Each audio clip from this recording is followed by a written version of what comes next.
And we're live. Welcome back to Nomad Edc Live. We hope you all had a great Thanksgiving. I'm Michael Richter of Richter Knives. And as always, joined by my brothers Damien of Replicant EDC and Chris from Grady's Gear. Tonight we have a special one. Our guest is a man who brings energy, authenticity, and pure passion into everything he films. You know him from YouTube as Captain Rikki, the storyteller, the outdoorsman, the gear addict, one of the most entertaining creators in the community, and he's got adventure running through his veins, for Pete's sake, and a camera in his hand, a whole lot of personality to go with it. So buckle up, grab your favorite beverage, and help us welcome the one and only Rikki Hernandez. I don't know if my mic. There we go. Now I can hear. Okay. For a second, I'm like, oh man, I can't hear nothing, dude. You missed that whole thing? I missed the whole monologue. I can't hear Mike though. You can't hear Mike? No. You can't hear Mike? No, the whole time I saw him just like going ham though, but I couldn't hear anything. And you hear like me I now? was watching a silent film, dude. I hated it. Oh, you missed the whole monologue. Dude, I missed all of it, bro. This is why I was like, man, it was so good too. He amped you up, bro. And I'm just here standing like I gotta teach Rikki how to read lips, bro. I gotta teach Rikki how to read lips. I still can't hear Mike though. What? You still can't hear him? Nah. Oh my Oh God. man. Yeah, I couldn't hear a word, dude. I'm so fucking sad about this now. Oh man, can you hear him now or no? Hello, Mike, say something. Check 1 2. Check. Hello. No, Hello. I can't hear nothing. You guys can hear him? Yeah. Go to Mike's go to Mike's little screen down at the bottom. Yeah, the little square down at the bottom, and hit his mic and see if that does something. Oh, I can't even click on his thing. What? Let me see here. Mike, back out and back in. Got you, dude. See if that works. I feel like now I got to go watch the live, redo the intro, so now I can hear Mike hyping me up. We're gonna have him come back in and see if that works. Hey, sorry to. All I saw was just like, oh, he was going at it. He's going ham. I was like, That's awesome, man. Hey, sorry to the audience. We're having a little technical difficulties. Can you hear me now? I can't, dude. I don't know why I can't hear Mike. What is happening? Oh my gosh. Should we restart all this? Oh, now I can't hear anyone. Now you can't hear any of us? It's Rikki. Let's see, audio. Chris, what's one thing you want to ask him, but you don't want to ask him? Okay, there we go. Now I can hear everyone. I don't know why. Now you but can hear everybody? I could change it. Yeah, Sweet. now I can hear everyone. All right, Mike, run it back, bro. Let me hear that thing again. Can't do that again. He's like, I can't do it again, bro. He writes it up too much. He's nervous now. I don't know what. As soon as everything went live, for some reason my speakers went to something else. I don't even know what they went to, but I couldn't hear. I only couldn't hear you, and then all of a sudden I couldn't hear anyone again. Dude, I was your number one hype guy a while ago. You missed the whole thing. Dude, this is why no one invites me live, dude. I'm just the worst. I understand if y'all never have me back, man. I'm sorry. No, bro, it's all good. You know what I realized? Hey, you know what I realized? Damien, What? you didn't set up the chat. You didn't put it back to you set it as private and didn't put it back to public. I did it like 2 seconds before 2 seconds after we went live. I switched it. It wasn't my fault this time. Who did it? Who did it? Mike did it. Hey, man. Mike did it? Did I? Oh, Because I wasn't in the studio. One of y'all did it. I said it to public because man, comments. we jumped on here. Because I looked and there was 0 people in here, and I'm like, that don't make sense. I went up there and it said private, so I put it to public. We were in here 20 minutes early. We were all set, and look at us now. Yeah, that's because we were doing this. We're losers. having too much fun. That's why. What kind of Mickey Mouse? God, we're the worst. That's when you know we're having a good time. That's when you know we're having a good time. Sweet, dude. So, hey, let's get started. Usually how we buddy. start this thing is we do a pocket dump round the table. But you're the guest. We're the host, so we're going to let you go first. Okay, wait. I got to grab my stuff, man. I put everything away. Give me a second. Caught you off guard, man. You did. I wasn't aware we were doing a pocket check. Damn. Sorry. I got everything here. All right. Okay. Let's leave the knives for last. The knives are the exciting part. So, wallet, I got my rustic heirloom or Wilder Goods now. Hitchhiker, dude, I love this wallet. Minimal, easy to use. There's a couple of pockets here. There's a pocket here for cards and then a pocket in the back for cash. I've had this for a couple of years now. They make such great wallets. Then we have my watch. So I'm a big movie guy, and I watched Interstellar more times than I can count. This is the Hamilton Murph. It is just one of my favorite watches, man. I love that movie so much, and when I saw this watch in that movie, I had to have it. Then we got something brand new, something that I think actually dropped today. This is the TKL DP1 collab with Knives by Nuge. So it has this really cool red jute wrap on there. I love Tim Kell. I love Tom over at Knives by Nuge. So whenever they collab, I try and pick it up. This is, I think, their second DP1. So I'm super stoked to have this. The story behind this knife is super cool, and I did a story on it on Instagram. And yeah, there's just something really meaningful about that. I have it on a Badger Claw leather sheath. John over at Badger Claw makes some of the best sheaths, so had to go with one of those. And then last but not least, it's a new addition. I have a video coming up on this guy next week. This is the Half Face Blades Disaster Folder. So I'm fairly new to Half Face Blades, but I saw this guy and I kind of had to have it. It's an aluminum integral, which is real dope. S45VN on the blade steel. It's a button lock. This thing is just a beast of a knife. And he makes, Andrew Arabito makes some damn cool fixed blades. So I'm kind of going down a Half Face Blades rabbit hole right now, which is not good for my wallet, but he makes some awesome stuff. So I'm super happy. And I think that's it. I was kind of light today. I didn't usually put a pen in my pocket, but I didn't.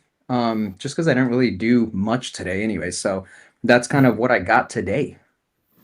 Sweet. Yeah, half-faced blades, they make awesome looking fixed blades, man.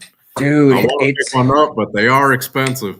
Yeah, bro. And I mean, like, I've paid that much for a fixed blade before, but since I'm still kind of learning about the whole brand and like what he's got going on, I want to take my time a little bit because he uses a lot of really cool exotic material. So it's almost like there's too many options, and that's why I just can't decide what I want. But I definitely want to add a fixed blade. I'm pretty sure these folders are OEM'd by Dead Reckon as well, because I think there's a lot going on here that reminds me of Dead Reckon. But I love adding something that's handmade by the guy, so I'll get one soon enough. Nice. Yeah, buddy. Chris, All right. no. Chris? Yeah, I'm up next. Yep. Oh, okay. I'm sorry. So in the pocket today, I carried my little GEC 22 Magnum right here. This thing is epic. Awesome little box cutter right here. Love this little guy. And this is in the burnt orange saw cut bone. 1095 carbon steel. Awesome little warnie right here. Freaking love this knife. Love the coloring on this. And then to go with this orange knife, this is a new acquisition right here. This I just picked up. I'm a huge Star Wars nut. As Rikki said, he's into movies. Me too. I'm a huge Star Wars guy. I picked up this at Smoky Mountain Knife Works recently because they had a sale going on this. I picked this up for under $300 with the Hellhound blade. Microtech UTX 85 with the Hellhound blade. And this is the X-Wing. So it's got the Rebel symbol right here on the front of the knife. And then on the back, it's got the Rebel sign as well. I thought that was really cool because it's got the orange and white like the X-Wing pilots have. And it comes distressed. I thought that was pretty badass. Love that Hellhound blade. Really, really cool blade right here. So I picked that up. And then in the left ass cheek, I got my Open Sea Leather Co. This is the Carry Commission exclusive Topsider Mini. Love this wallet right here. This is in Cognac. I like really thin wallets because I back pocket carry. I don't like front pocket carrying. I tried it, but I can never get used to it. I only carry a few cards, and I love this because it's one piece of leather that's been folded a certain amount of times and then just stitched on one side. Super thin, super minimal, just the way I like it. And that's it. That's all I carry today. Super minimalistic. I want to keep it light. Dude, I love those movie themed Ultratechs. If I had enough money, I'd buy every single one of them. Because I just want something from each movie, and the Star Wars ones have always been at the top of my list. I got a Troodon bounty hunter ones. I got the Ultratech bounty hunter. I got the Ultratech bounty hunter, and they just came out with the Fallout Ultratechs too. I saw. Yep. Yeah. If I had the cash, I want a Hellhound Ultratech. That blade shape is rad. Absolutely, bro. Yeah, I love it. Yeah, I've always liked that blade shape, and that one that you just got, Chris. I'm not a big orange person, but I love that one. I like how it has that silver in the middle. That's badass. Yeah, it's freaking sick, dude. You ready, Damien? Yeah, I can go. Super minimal today. I haven't left the house. I'm recovering from a slight hangover from last night. What I got? I got the rustic heirloom hitchhiker. I love this wallet. They recently changed their name to Wilder Goods. Love this wallet. I have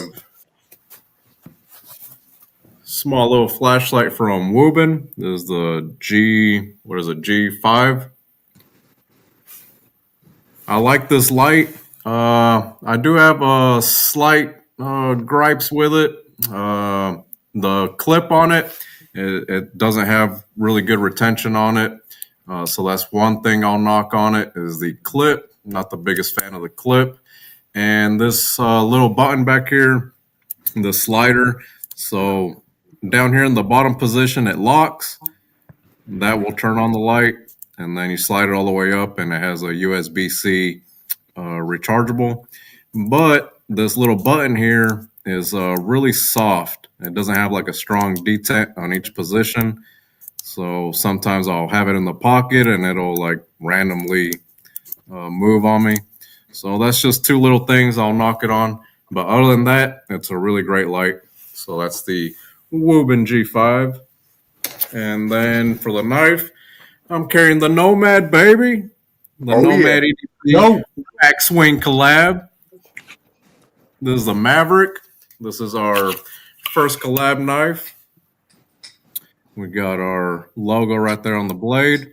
Nitro V steel on this baby. We went with a gray and black on the scales. This is all handmade right here in the good old US of A. Trevor from Waxwing makes all these handmade. Got his logo right there on the blade. Beautiful, beautiful fixed blade. This has quickly become my favorite small EDC fixed blade. And I'm not just saying that because it has the logo on there, guys. And while we're on the Maverick, Trevor from Waxwing is going to be dropping 3 more of these tomorrow, 4:30 Eastern, 4:30 p.m. Eastern. 3 more of these are going to be dropping on his website. So you guys hit up waxwing.com. It's the last 3, guys. So I'm sure we'll be doing another run of these, but it's going to be the last 3 for this small batch. Dropping tomorrow, waxwing.com, 4:30 p.m. Eastern. So you guys can get one while you can, baby. And that's all. That was all I was carrying today. What you got, Mike? Got my open sea leather topsider with the patina. Patina. Is it even patina if you don't say it 3 times? I don't know. Preach. Got the copper Zippo with the black insert. Love this one. And I also have the pineapple Ray Light Mini. Is that what you call it? Yeah, the pineapple mini. Yeah. in Stonewash Titanium. Love this one. This was a gift from Damien. Hinder Investigator pen in copper. Nice. One of my favorite pens. And I got the Jack Wolf knife Scuffle in titanium. Got the bronze accents, pocket clip, backspacer, all the good stuff. And my Skulls and Hides slip. And inside that, I have my GEC 35 Johnny on the Spot. So, been carrying this a lot lately. Love this knife. It's got the Texdale Black Delrin jigged. Love it. And Copenhagen. That's all I got. Dude, whoever made that slip, bless his soul. That thing is gorgeous. Shane from Skulls and Hides. Awesome. Dude, He makes awesome beautiful. flips, man. Holy Awesome. smokes, dude. That We've thing, had at him on first the you show, showed it, I'm man. like, yeah, like you turn that thing around and you're like, oh, snap. Okay. Yeah, that's Yep. stunning. That's crazy. So here's an oddball question real quick, and tell me if I'm derailing this whole thing. Can you guys explain to me what is the thing that makes GEC so collectible? Because I've never owned one, so I don't really know the story. Is it like the history, the heritage? Like, what is it that you guys love about GEC? Go ahead, I'll Mike. let Mike take the lead on that. Yeah. So if you're into slip joints at all, I'm a big Jack Wolf knives fan. I know you've held them, you've used them, and slip joints in general. Almost everybody has.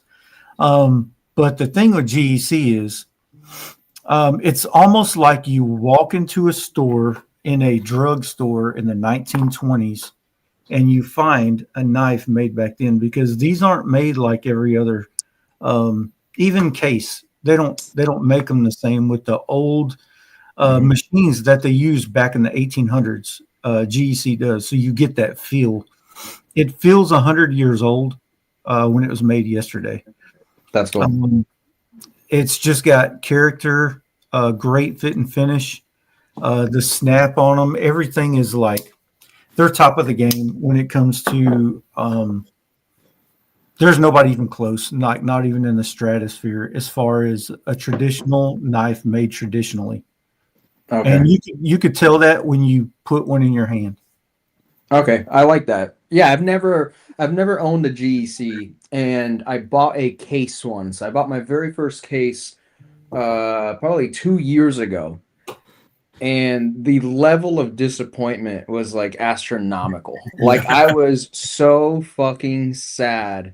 The blade was not centered. There was practically no tip on the fucking clip point blade, and it practically had no edge. And I paid $70 for it, so like, granted, I couldn't have been too mad. But I'm like, you mean to tell me this company that has this rich history, like, sold me this fucking knife? I was so bummed. Rikki, I got you. I got you. Yeah. If you're that disappointed, dude, with case, you would like lose your mind over GC. Yeah, because I mean, here, let me do a little side quest real quick. So Yeah, we gotta send him a GC to check out. Yeah. When it comes to slip joints, this right here is like my magnum opus. This is a Esnix custom Stingray from 2003 with Rag Micarta CPM 20 CV blade. This thing is absolutely gorgeous, and like this was my dream slip joint. Evan, in my opinion, of Esnix makes like some of the most beautiful custom made slip joints, and just recently, as of like last month, I picked up this beautiful thing. This is by a gentleman named Butch Sullivan in Pennsylvania, and I am in love with this. So when it comes to slip joints, I've really only had the production stuff, like the Kingpin, all the stuff from Jack Wolf, that really shit case, and then these two gorgeous customs, and the one from Benchmade, which is also pretty good. But yeah, like GEC, like, dude, I know there's like hardcore collectors. I know that some of them sell for a lot of fucking money. but I just never dug into the brand and never even handled one. At all these blade shows I've gone to, I've never held a GEC. So I'm glad that you told me that. Like that to me seems so appealing. And there's something beautiful there about this company who's still continuing to do things the right way, as where Case seems like they fucking exited the building and stepped into hell. Yeah, I've always said if I won the lottery, I'm buying Case. I'm gonna make it right. I've always said that. Dude, it's a bummer. It's a huge bummer. I remember they sent us a box full of knives at one point. Some of their newer folders, and like all of them were trash. And it's so hard to like promote them because like here's this company with this crazy rich history, and like they're producing stuff that just sucks. And like I'm not gonna shill something that's absolute garbage, even if it's at the budget level that a lot of people like. Like it just breaks my heart. Yeah, Case, whenever they get it right, it's a good knife. But you don't know if you're going to get it right. You could go buy something right now. You have no clue what that thing's going to come to you as. And it's just kind of the luck of the draw. And it's sad because I'm rooting for Case. USA made, rich history, like you said. But, yeah, GEC is like 15 levels above that. Yeah, 15 levels above that. Send me your address, Ricky, and I'll send you a GEC to check out, dude. Hell yeah. I'd love that. You definitely need to check out a GEC to get to know how they feel and just get to know what the hype is, because Mike was preaching to me forever about it. And actually, we were on a live, and I bought one while we were on a live. Hell yeah. I own how many now? 5? 5 or 6. Yeah, 5 or 6. Well, you bought one every week for a while there. Me and Mike both got a Johnny on the spot, dude, because I bought the Johnny on the spot too. Like I love the Johnny on the spot, dude. Damien, you got one of them? Yeah, I just got one in the mail not that long ago. Jay, the moderator, he hooked me up with one, and I can attest that it is on a completely different level from Case, man. You can't. All right, bro. A few months from one, I'll have one, and that'll be our knife of the podcast or of the live stream. Now I feel left out. We can't have that. And you have to get one that you want. Don't just get one to get one.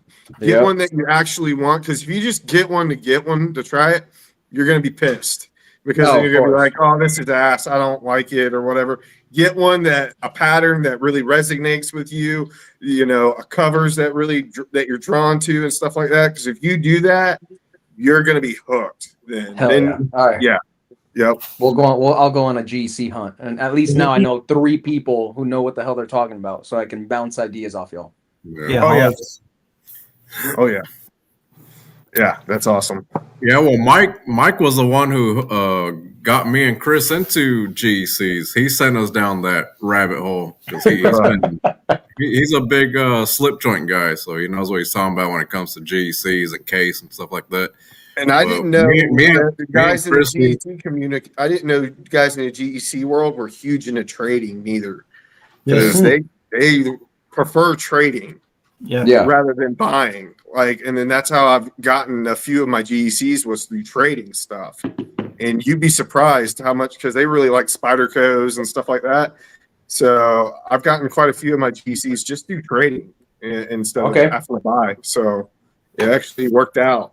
Yeah. Good. That makes me feel better. That way I don't have to go into the rabbit hole and spend money. I can just kind of swap around a little bit. Well, you'll spend money if you get that first one. Yeah. Yeah, definitely. Are you a part of what is it called, Slip Joint Knife Exchange on Facebook? Nah, man. I'll be honest with you. Like, I went down a rabbit hole of joining a bunch of knife groups, and then it became overwhelming. So now I kind of don't partake in many. Like, I'm fairly active in the Jack Wolf one, and maybe like the NAFS one. There's like a few that I kind of go in and chat a little bit, but.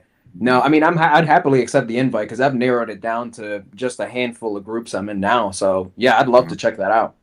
Yeah, there's always people trading on there or selling. All right, cool. Yeah. Hell yeah. So let's look at the chat. See what's going on in the chat. Yeah, let's check it out. I remember buying cheese when they first came out with great prices. Yeah, dude. Yeah, back when they were like $60. I remember that.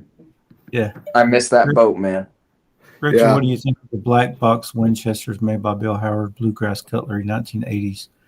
Bro, you stumped me because I have no idea what that is. And wow. Okay. That's something I didn't know. If Mike don't know, In the 1980s. Okay. Bro, I don't know. Black box Winchester. Yeah, GC's fire. Case knives. These are good enough. That's crazy. Oh, dude, that makes me At so least 50 sad. years. At least 50 I have years. what's it called? A case Kinzua, I think it's called. The little liner lock, or not liner lock, they're a little frame lock knife that I got from a buddy. And that one actually surprised me. Like, I think it was Did like you spine whack 100. it? What's up? Did you spine whack it? 'Cause No. I did one. And it was it failed. Nah, but the detent on it is god awful. Like their detent ramp must be like the knife almost has to be like fucking 90 degrees for it to catch on that ramp and then close. So it's become my designated junk drawer knife. That this lives there sucks. now. It sucks because Case makes a lot of beautiful looking knives. It's just their quality control that just it went to Dude, shit. it really hit me when I went to Smoky Mountain Knife Works and Greg gifted me a Rough Rider that was like, I don't even know, $30 or something like that. In Damascus, it was this beautiful lockback. The blade was centered, had a good edge on it, for it being what I'm assuming is very, very budget Damascus. And the fact that that $35 knife had better QC than my $70 case really pissed me off. I think I gave it away. I think I probably gave it to like my cousin or something, my younger cousin. I was like, here, take this away from me. I don't even want it in the same room as my other knives, okay? It's an embarrassment. I was actually surprised by the quality of Rough Rider. I mean, it's like a $20, $30 knife, but hell, Dude. The ones I've held, the quality is up there. And I Same know it's here. like Chinese made and this and that, but the quality on those slip joints for $20, man. Here's the thing, though, and like, here's a hot take, right? Like, I think as people who are in the EDC community and we get to handle a lot of knives and we get to see a lot of stuff, like, I'm not gonna lie, man. There's times where I come across like a Rough Rider or something like that, and I immediately think it's gonna be shit. Like it's such a snobby way of looking at things, and I hate that I'm like that.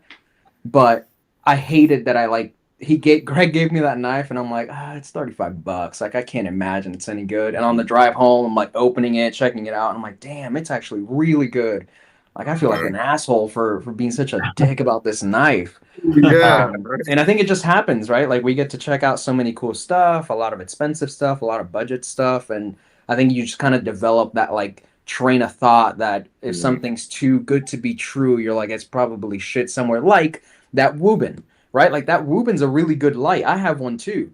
And as soon as I saw that clip, I'm like, oh yeah, no, this sucks. But the reality is like, it's a good enough light. Like for somebody that needs a light at a very affordable price point, it's a good enough light.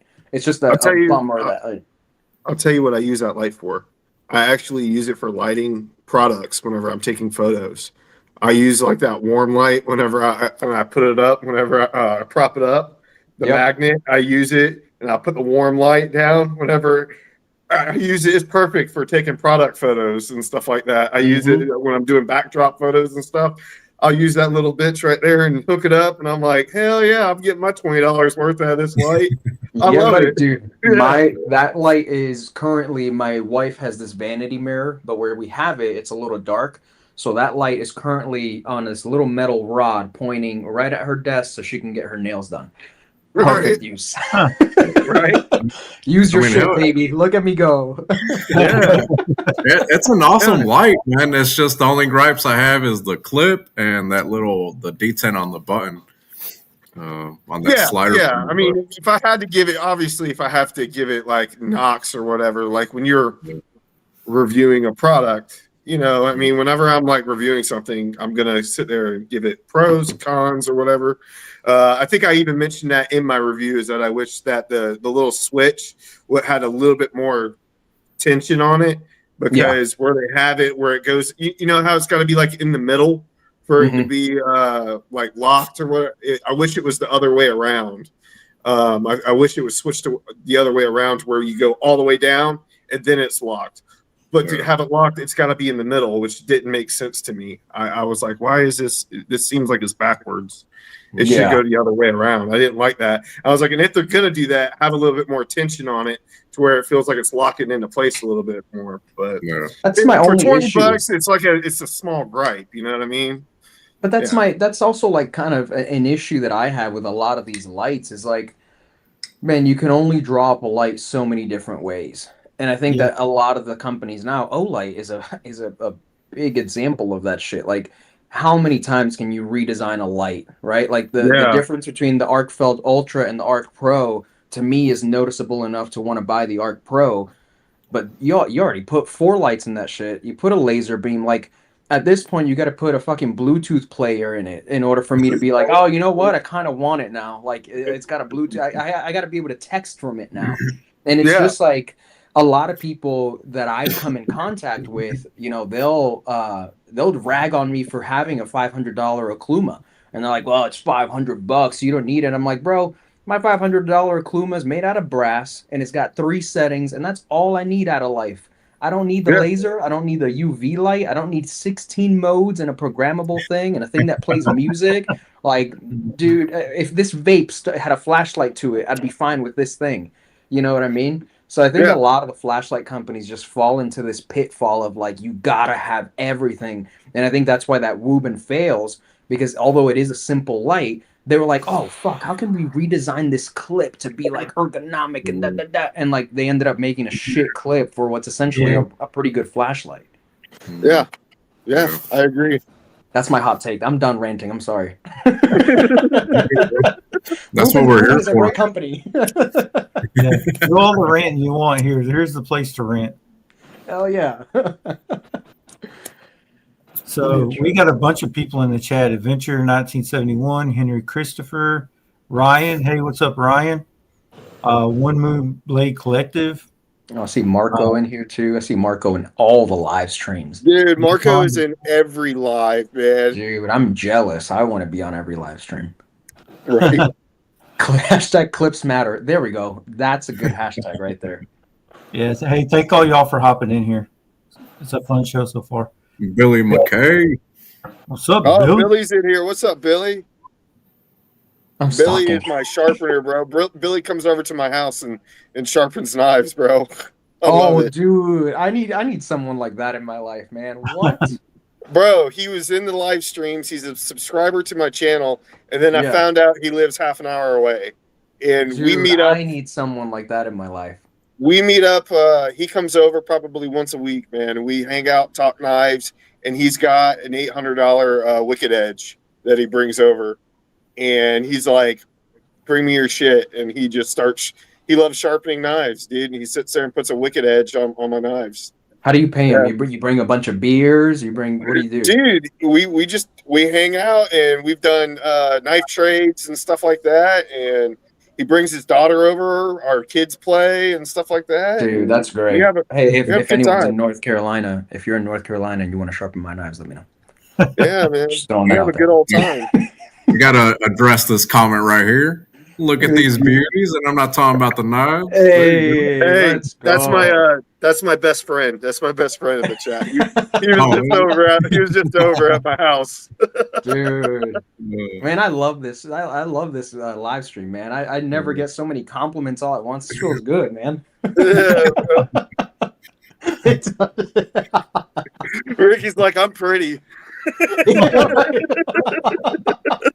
Damien's like, pretty Ricky's coming on the chat, and I told my wife, I'm like, dude, I these guys hype me up, and she's like, you get more compliments from men than you do from women. And I was like, that's fucked up.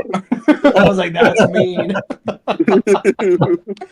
She shits on me so much now that she's gone to Blade shows. She's like, how's it feel to have like all your little buddies around and you talk about knives? And I was like, it feels fucking good. It feels fucking good. Yeah. Let me ask you this. Does she like knives at all, or is she like my brother? She has her own knife collection. Blade HQ recently sent over one of those Desert Warrior Gorijos, and anything that comes across my table that's pink or sprinkles or looks like a fucking corn on the cob or a hot dog, those are all hers. But don't sleep on her collection because John from Benchmade, one of the marketing guys, gifted her for our wedding, gifted her a denim 940. Nice. So she's got some fucking heat, dude. Dang. My wife, she'll I'll get something in the mail and she'll say, "Don't you already have that one?" I'm like, no. And I'll say, "Hey, babe, look at this knife," and she's like, "Oh, that's cute." Yep. Yeah. Or if it is purple, she takes it. She steals it. She's got like 3 purple Jack Wolf she done stole from me. Oh, she's like slowly getting there. Like I'll open a knife and she's like, "Oh, that's from Jack Wolf," or "Oh, that's from Chavez," or auxiliary manufacturing. Like she definitely is understanding like the whole world because she's gone to Blade shows and she gets to meet a lot of these guys and just similar to you guys, right? Like if we were to hang out at a Blade show, she'd be like, "Oh, Chris and Mike and Damien." Yeah. Like she'll go to Blade shows, hang out with me for a little bit, but if there's people that I'm usually around a lot, she'll start to remember them, which is just super cool because then they get to know her and it then becomes like a more familiar thing. Yeah. My wife does it like she understands like the knives and stuff, but like she don't care. Like she's like, that's cool. That's she shows interest because I'm interested in them. Yes. You know what I mean? She's shown more interest in the podcast, in the live streams that we do. She asks a lot of questions about that because that is what I'm most passionate about. So she shows a shit ton of interest in this. That is what she shows a lot of interest in. She was like, "Hey, you got that Rikki guy coming on the show, right?" And I was like, because I was super pumped about it. And she was like, "That's a big deal, right?" And I was like, "Yeah, that's a big deal." And then she was like, "Okay, well, I'll make sure I got the kids down by this time and stuff like that." Like, she was like, man. She's like, like really freaking, she's like, "I want this to really work out for you and stuff." Like, I'm working on my studio and trying to get that set up and everything. And she's been super supportive over that. And like, dude, that's beautiful, man. That's cool as hell. I can say the same about mine. Like she's passionate. She's not passionate about knives, but she's passionate about me doing something well that I care about. Like all of this is all her doing, right? Like I told her, I'm like, I kind of want to set this up to look pretty. And she's like, "All right, well, put your guitars here and we'll put this there." Wow. And even just recently, like over the holidays, she's like, "Hey, like, do you need a new laptop? Like, can I help you get a new camera or something?" Like she's super passionate about making sure that I have what I need to be successful. And she could give a shit about the knives, but she's also just starting to like really come around to falling in love with the people too, which makes me happy. Cause like for me, I love the hobby and I love being able to talk about knives and hang out, but it also makes me happy if I can go to shows or even just like hang out with makers and like she wants to be a part of that conversation too. Because if she didn't, if she like kind of sat there with like an attitude, like I want to fucking go home, I don't understand any of this shit. It kind of sucks, So it's cool that it's gone this way. And I was actually going to show you guys this. This was a knife that she bought me on our first Christmas. It's a Benchmade Crooked River. And I don't remember how this knife came up in a conversation, but it did, and she remembered it. And she bought this for me for our first Christmas. And I remember posting it on Instagram, and people are like, "She's a keeper, bro. She's a keeper." And here we are, 5 years later. Like it all worked out. Yeah, one time my wife, I was on Benchmade's website. You know how they have that knife builder thing, like you can customize your own thing. I was just dreaming. I didn't even have. I probably had like $20 in the bank. I'm sitting here playing around, and I built my bug out the way I wanted it, right? I got up and I went to the restroom and I come back and it was bought. Like on the screen, I'm like, no. I said, Carly, I didn't mean to do this. I swear. She goes, "Oh, no." She goes, "Happy birthday." She goes, "I bought it for you." And that was awesome. I was like, "Where did you get the money for that?" She's like, "Oh, Joe Biden sent it to us. It was some kind of stimulus." Like, okay. Damn, so it was a gift from the president, bro. That's special as hell. I'm like, okay, all right. Okay, I'm not so stressed now. Dude, that's cool, man. Yeah, and that's the thing, right? Like I try and really dive into this stuff because at the end of the day, you know, there's people out there who view these as like tools, and that makes sense. Like they are tools, but you really start attaching some sentimental value to a lot of this stuff in a way that you do with like watches too, right? Like for me, every birthday since I turned 18, my parents have bought me a watch, and it's nothing like crazy fancy. It'll be like an Invicta or a little Timex or something like that. But every single watch is now attached to a memory of something special, and I find that to be the same scenario with pocket knives. You know, you'll never forget the day your girlfriend, your wife bought you that bug out. Like that is just like the coolest thing. And it was something that was so meaningful, and that builds that relationship with not only the brand, but like the knife itself. So a lot of that stuff is what I love exploring about like EDC in general. Yeah, I can attest to that. Like the knives, I'm really sentimental with knives that are gifted to me. Like Mike was the first one. I have never been gifted a knife, and Mike was the first one to gift me. He gifted me a case, and it's the quality was good on this case. Everything was centered. I was like, damn, bro, Mike hates you, dude. You that guy. This one has a good quality control on it. But it was the first knife that was gifted to me, and it means a lot coming from Mike. And then, Adventurer 1971, he gifted me a Jack Wolf Gateway. And Jay, the moderator, he gifted me that GEC. And I've had a lot of people, gift me knives and stuff like that. But that's what really, that's where the sentimental value comes from, is those gifts. Yeah, bro. And it's not even the price point either, right? It's just the thought. The fact that my wife had no idea what this is, and like the price point or the value, like she had no idea. She just knew that this was something I had looked at. I like the wooden scales on it. It's got that clip point blade. Like she doesn't care about any of that stuff, but she knew that I liked it a lot. So she went out of her way and got it for me as a very thoughtful gift when we first started dating. And like these knives aren't cheap. So like that says something. The fact that she's like, all right, well, he really likes this thing and I don't understand shit about it, but I know that this will make him happy. And that just makes a world of difference, whether it was a knife that was $10 or whether a knife that's a $500 knife. It's just kind of cool, man. It doesn't make it so worth it when you got somebody at home that you can share all this stuff with, and they actually care enough to listen.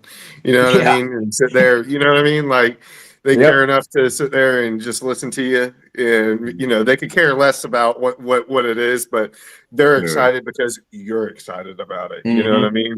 They just want to share your passion. You know what I mean? That's really rad. I like that.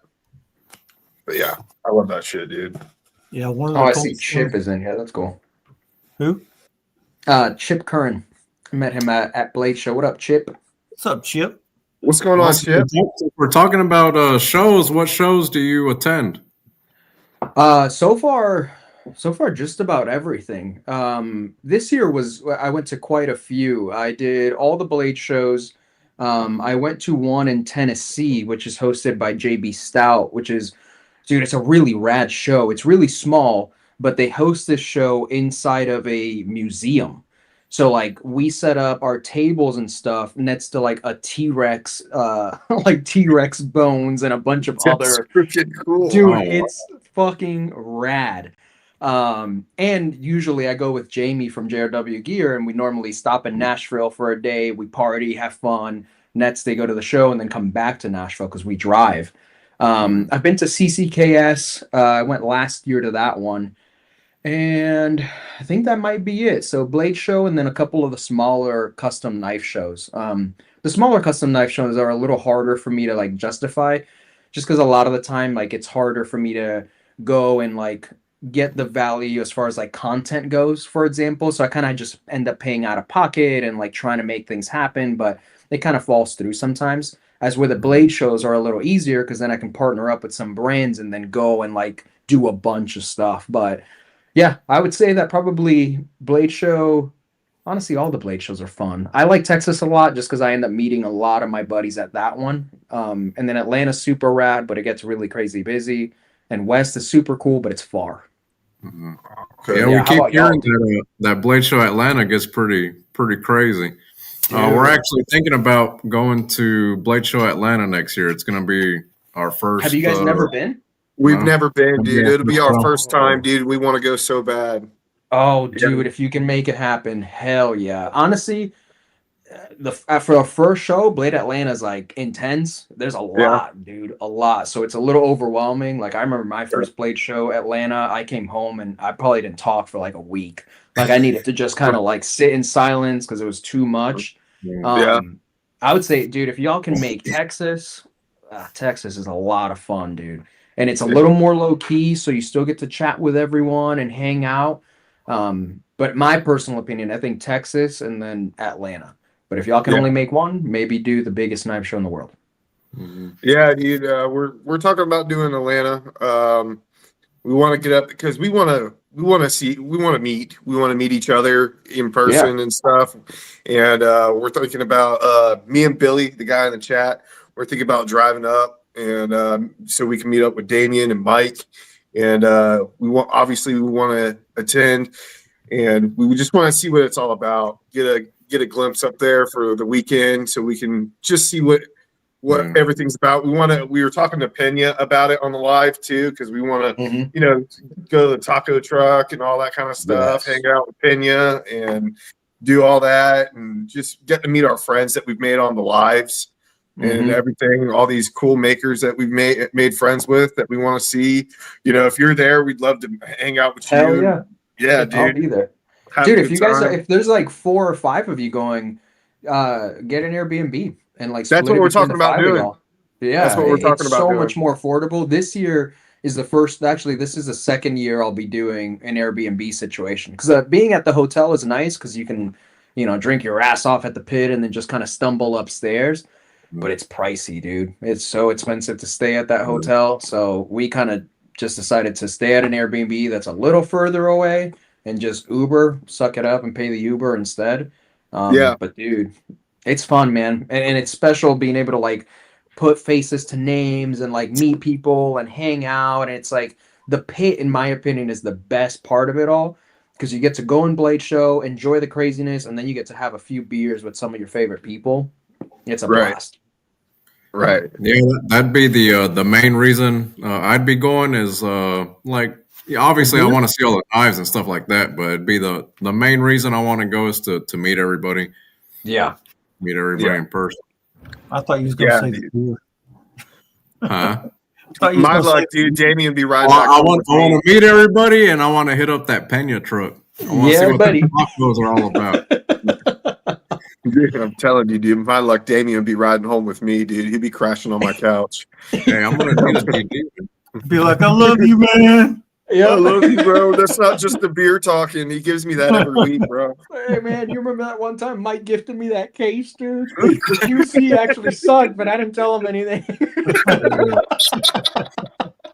I thought we were boys. Oh, dude, I hope y'all can make it. If you do make it, please let me know. I want to be able to hang out at the pit with y'all and have a couple of beers and just talk shit. Oh, dude, for sure. That's exactly what we're gonna do. Oh man. Yeah, let's see who's all in the chat. I went for the first time last year and it was awesome. I met Rikki and so many others. Nice. Yeah, I will say that is like the one thing about Blade Atlanta though is that the show is so fucking big that you make plans to hang out and then you never see anyone anyways. Like, yo, dude, if you split apart at any point, be prepared to just not find that person again till the end of the night. Y'all keep your phones on you. Hey, Chris and Mike, we gotta hold hands and shit. Put some air tags on everyone, dude. That way y'all know exactly where you are at all times. Put some freaking air tag. I'm putting an air tag on Damien, dude. If there's a beer truck or something like that, he's lost. Or he's gone. He's like the little kid that needs a balloon. He's seeing it. He's going after it. Yeah. Get yourself some of those squeaky shoes, and that way you know exactly where you are. Yeah. You're gonna have to put one of those kid leashes on me. No, I can see Damien. I can see Damien looking for me. Hey, have you seen this deaf guy anywhere? Have you seen him anywhere? I can see Damien asking. We gotta get Chris a shirt that says, "Hi, I'm deaf." Say it louder, please, is what it's gonna say on there. Yep.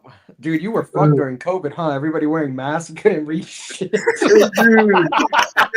oh my god, dude, they're trying to talk to me, and I'm like, huh? What'd you say? Oh, that's funny. That's look. Just make that too. My best friend, he's deaf too. He's deaf too. So when they're wearing masks, we can't read shit, dude. We can't read their lips. Fucking god, dude. Oh. You should see us at work, dude. They'll be trying to talk to us when they're behind us or whatever. We just keep going, and they're fucking pissed. Dude, yeah, you'll be screwed at Blade Show. I'm gonna tell you that now. Number one, it's loud as hell. And tell them about tell them about when you were at work and the fire alarm went off. You were still working. Everybody was walking out the building. We both were still working. Because we didn't hear it. We didn't know the fire alarm went off. We started looking. We were like, "Where the fuck is everybody?" Oh my god. Rikki, you go to Blade Show. What's the first booth you hit? Shit. Dude, lately it's been ProTech. I've been having a huge crush on ProTech this year, man. They've just been coming out with a ton of bangers. The TR3 Integrity, that manual one, that's like my number one knife of the year. Like I love that knife. I think it's so well made. I picked up a steel Oligarch as well this year. I picked up the 229 collab with Chavez. Like, I don't know, man. They've just had my number this year. Everything they've dropped has been fucking awesome. The Duke 2 is another one that I recently got and I fell in love with. So if we're going based off this year alone, ProTech has been my go-to booth. Every Blade Show I've walked away with at least one ProTech. I've wanted to try that Duke 2, man. That Duke 2 looks sick. Dude, it's a sweet little knife. And for me, what I actually found really cool about it was that it's an old ProTech design that they brought back. And it's named after Dave's shop dog, which I'm like, dude, that's a fun story. I want one of them. So I grabbed one of those. And the only problem is that because I've been kind of going down the ProTech rabbit hole, I've been wanting to get everything with the steel scales. Because the steel scales feel fucking awesome. They're like heavy. They have this like real nice feel to them. The only problem is that they're expensive as fuck. So it's usually like you get one steel ProTech, and you for that price point you could probably get two of like the standard ones. But yeah, that's where I would go. What about you guys though? Like first Blade Show Atlanta. Where are you running to? I gotta run to Pena. Yeah, buddy. Probably be hitting up Pena first. Yep. But there's a lot of makers I'd like to meet. Ben Belkin. Yep. Love to meet him. I gotta meet Ben. Yeah. Yes. He's been a friend for so long. I have to meet Ben, dude. Yeah. I gotta meet him. Straight to Jack Wolf. Yeah. I think here's an idea. I think if you guys end up pulling the trigger and you go to Blade Show, we all get fake mullets and pit vipers. And then the four of us show up to Ben's booth wearing sandals, cargo shorts, and a Jack Wolf t-shirt. Well, I already wear cargo shorts, so that I'm already halfway there. Hell yeah. I already got the fake mullet and the pit vipers. Yeah, I did a skit once and I made fun of him. Oh, dude. Oh, hey. Dude, did you post it? Because I watched that. Oh, I'm watching that. I made a video where I was like, this is day one of me owning a Jack Wolf, and then day two showed up and I had the mullet on, and I think I fast forwarded like a month and I had the mullet and the pit vipers. I was like, this is day two of me owning my Jack Wolf. Yeah. Yeah, you gotta send me that because I want to watch that. That's awesome. Yeah, I'm about that life. I'll be right back. I'll bring us the mullets. I'll bring us the mullets and the pit vipers. You guys just have to let me know if you're actually going to show up, and then we'll do it. Oh yeah, no. Now that you said that, I gotta show up. Now I'm obligated. I have to do this now. Because if I tell my wife that I have to go wear a mullet, then it's set in stone. I have to go. Yeah, yeah. That's like when that's like on Halloween when she's like, you have to wear a banana costume. Like, I'm there. I love that. I That's love good. that you Enjoy have that. to part of it too. Like you have no free will anymore. You're gonna wear this fucking banana costume. Yeah. Oh, on Halloween. I thought he was joking. He did it. Yeah, I did it because we had a Halloween special that we did on a live, and I was wearing a banana costume on the live. Yeah, I totally wore it, dude. I love it. If you guys invite me for a Halloween one, I'll dress up. Oh hell we yeah! should all just dress up. We should all just dress up as knife makers. No. We dress up as Dale and Brennan from Step Brothers. That's what we dress up. Can we just be friends? Yeah, you want to do karate in the garage? Dude, I say that all the time, and people don't get that one. Nobody gets it. Oh man, all Don't the you hate fucking that? time. Yes. Or the one where every now and again we'll do something and I'll say something along the lines of like, oh, it's okay that mine's not the movie prop one. Like when they get each other the Chewbacca Mine's not mask. movie accurate. Yeah. It's okay that mine's not movie accurate. Yeah. I love that. Oh Oh, man. man. I I freaking just want love to that. roll you up and shove you in my vagina. Every now and You again, can just I'll live go- there. It's nice. It's cozy. And if I feel a little tickle, I know it's just your hair.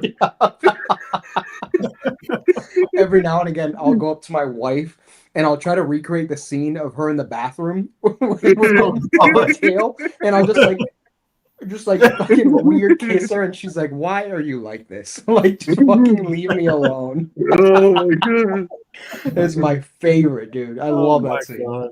We'll be laying in bed, me and my wife, and then she'll be talking shit to me, and I go, "Hey, you don't say that." You don't look at my dad and get me grounded. Yes. This is my fucking people, man. I'm so sorry. happy you And then guys she love start- that movie. She starts yelling at me, "You're gonna wake the kids," and I'm like, "Shh, you're gonna wake up my dad and get me grounded." Oh my god, I love it. Poor Damien had to listen to us for like 3 months of He had never watched he'd never it. seen it. Oh no, David. Yeah, Million words. like the first nine lives we did, they would be cracking all these jokes about Step Brothers or Talladega Nights. I didn't know what the hell they were talking about. So I finally watched the movies. I was like, oh, okay, that's what they were talking about. I got a Yeah, belly Step full of Brothers, white out of chocolate. the two, I definitely liked Step Brothers better. Yeah. Oh, Yeah. God, dude. So I don't know what to do with my hands. Just put your hands down, Ricky Bobby. Don't you stick that knife in your leg.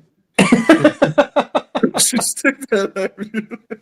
We was talking Oh, last I week. love it. Remember we was talking about, are you saying pan or Pam? Yeah, pan. There's a D at the end. Pan. Oh, what's the word that y'all? Because Damien keeps screwing with me over sizzle, but he calls it sizzle because he knows it pisses me off.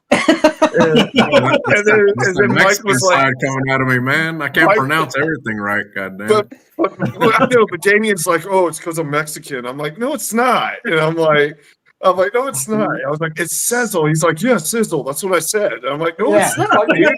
fucking And then sizzle, Here dude. comes Mike, and he goes, I think I can help with the pan dilemma that you're having Dude. here. 10 out of 10. A little slow clap for you there. A little golf clap. Yeah. Oh, I'm like well about to fucking reach played. through the freaking screen and choke Damien. I was getting so mad. Fucking sizzle, bro. Jesus Oh my Christ. god. Why are you so sweaty? I was watching Cops doesn't cops. start till 4. I tell that I came in the house one day and my mom said that. Why are you so sweaty? I was like, I was watching cops. She goes, you're a fucking idiot. Yeah, I'll tell you, dude. I'll tell you this. I've never met another group of people who can quote the movie as much as you guys do. It makes me so fucking happy, dude. Because like I've watched that movie so many times with my family. Like my mom and dad love that movie too, and I've only been able to quote it with them. So the fact that you guys know so much of it, dude, that makes me so happy. Dude, my mom and dad know it too. My dad does it to me I all the love it, time. dude. Yeah. I love it. All right, cool. Yeah, so on the intro, I don't know if you caught that on the bottom. I put on there the motherfucking Catalina knife mix. Fucking Catalina wine mixer, dude. Hell yeah. That's what I got on my cup. I actually put it on here. Like on a coffee mug? The Catalina So I knife got mixer. all the logos. I got my YouTube, our live, right? But on this side, it says the Catalina knife mixer on there. Yeah. Dude, that's fantastic. Yeah, You need to make those as patches or some sort of like RE oh, that's a thing. good idea. Like an Yeah. RE patch that says the Catalina knife mixer on it. Yeah, we need to do some merch, man. We need to do some merch. Dude, yeah, do like hashtag the Catalina knife mixer, dude. If you know Those any would do well. RE patch companies, good ones, let us know. Go with I'll DM Data Crew. Are you guys familiar with Data Crew? I am. Yeah, I've heard of them. Yeah, dude. Data I Crew. bought from them. Awesome. I got a snack time sling bag from them that I used. I'll DM them and see if that's something they want to do. I don't collect a lot of patches. Like I got to the point where I had so many of them, and I just don't have enough shit to put patches on. So now they kind of just live in a box, and I go through them every now and again. But their patches are the ones that I like actively collect just because they look cool as hell. Dude, their patches are sick, dude. Yeah. That's what I have is their snack time sling bag. I got their version 3, I think, or whatever, with the X pack. Yeah, I got their limited edition gray. That thing is sick. It's my favorite sling bag or whatever. But yeah, dude, freaking get some REs made. Catalina knife mix. That's freaking hilarious, bro. That would be awesome. Cool.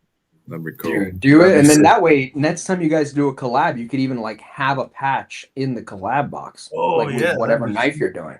That way would you be have like a little extra bit of swag in there. Yeah, that's what we did on the Maverick. We had stickers made and we sent them to Trevor. So whenever somebody buys the Maverick, you can throw in a Nomad EDC sticker in the box.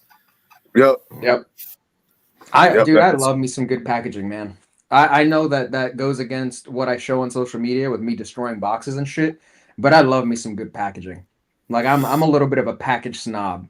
So let's touch on that. Yeah, let's hit on that. Yeah. Yeah, buddy. The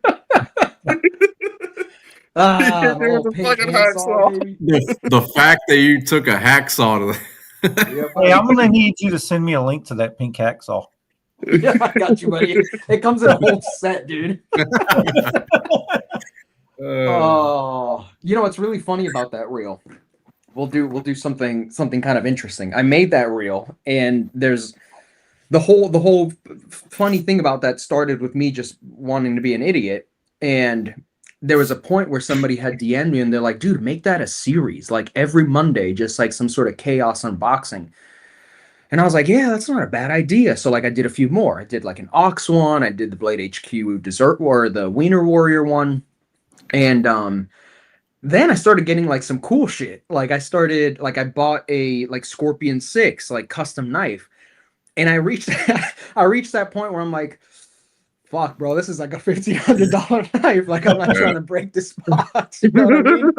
But from that reel, I actually had Touch Knives reach out. And he was like, yo, if I send you one of my knives, would you destroy the box? What? And I was like, shit, I'll destroy the box, of course. So now I'm in my head like, what am I going to fucking do to this thing, man? Like, this is a pretty tough box. Like, there's a part of me that wants to grab a lighter and like Axe body spray and just torch the fucking box. Yeah, that's what I was gonna say. Let's take it up a notch a bit, you know? Like let's see what we can do. Like at this point, I mean, fuck, who cares? But this is a pretty nice box though. Like this is what I'm saying with like me being kind of a sucker for like unboxing. Like the font on there is real nice. They got their logo on the back, which I thought was pretty sick. And this knife in general is just fucking dope. I'm actually really excited that he sent this over because this thing, I don't know if all of you guys have seen it, but the mechanism on this is interesting. So here's the knife, and now you can open this knife 2 ways. So you can flick it. It's got a frame lock. So if you flick it, you disengage it nice and flat, but it also has that little side, gosh, I wish I knew the mechanism, but essentially you slide the scale back and it deploys the blade. And now, even when you disengage the liner lock, it still drops, but there's a little bit of tension here that resets that spring. So this thing's actually really cool, and this is their production one. So they actually make these knives as like full customs, and they're beautiful. But I thought the mechanism on this thing was really neat. So I'm really stoked that they want to do a little collab ski with me destroying the box. Because this is a knife That's I've really sick. been wanting to check out. That dude, That that is thing is awesome, dude. I've seen that mechanism on. I think ProTech has mechanisms Yes. like that. Yep, they have it on the Magic too. The interesting thing is that Protex is from the bottom, as where this one has the slider along the top of the knife. So I don't know, like logistically, how that makes a difference. But it's just really cool the fact that you can do that, disengage it, and it still kind of drops. The Magic 2 doesn't, like it's full auto, so you have to reset the whole thing, and you flick it, and boom, now it's back to a manual knife. Like how That's so crazy how it can switch like that. Right? Like how the hell do they do that? I don't understand it, and it's fucking nuts. That's That is awesome. cool as That's shit, a badass dude. knife, dude. Who was that again? It's that called the Touch Knives Click. They don't have a. I wish they had like a little thing with their Instagram, but TUCH Knives. Oh, touch. Okay, hold on. Let's see. Okay. Yeah, that one's badass. Their custom stuff is wild. And honestly, after handling this production one, I think he said that these were done by Bastec, I think. And the production one is sweet, dude. So I can only imagine how beautiful the customs are. How much Do you know how much? Do you know how much those run? The price I got tag it on right that? here. They're 3-something? 400. I'm on the website right 400. now. Yeah. Yep. 400. Does it 400 say for who the production? OEMs them? Is it Bestech? Let's see. Because I'm not Doesn't 100% say. sure. It A lot doesn't of say. people are putting on their website. Oh wow, they're running in Magna Cut too. That's the blade steel, Damien. Oh, is it? Magna Cut. Oh, wow. Yeah.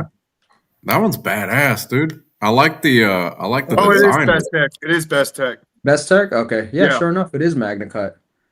Yeah, I the like the design whole is design of a knife. It's badass. Mhm.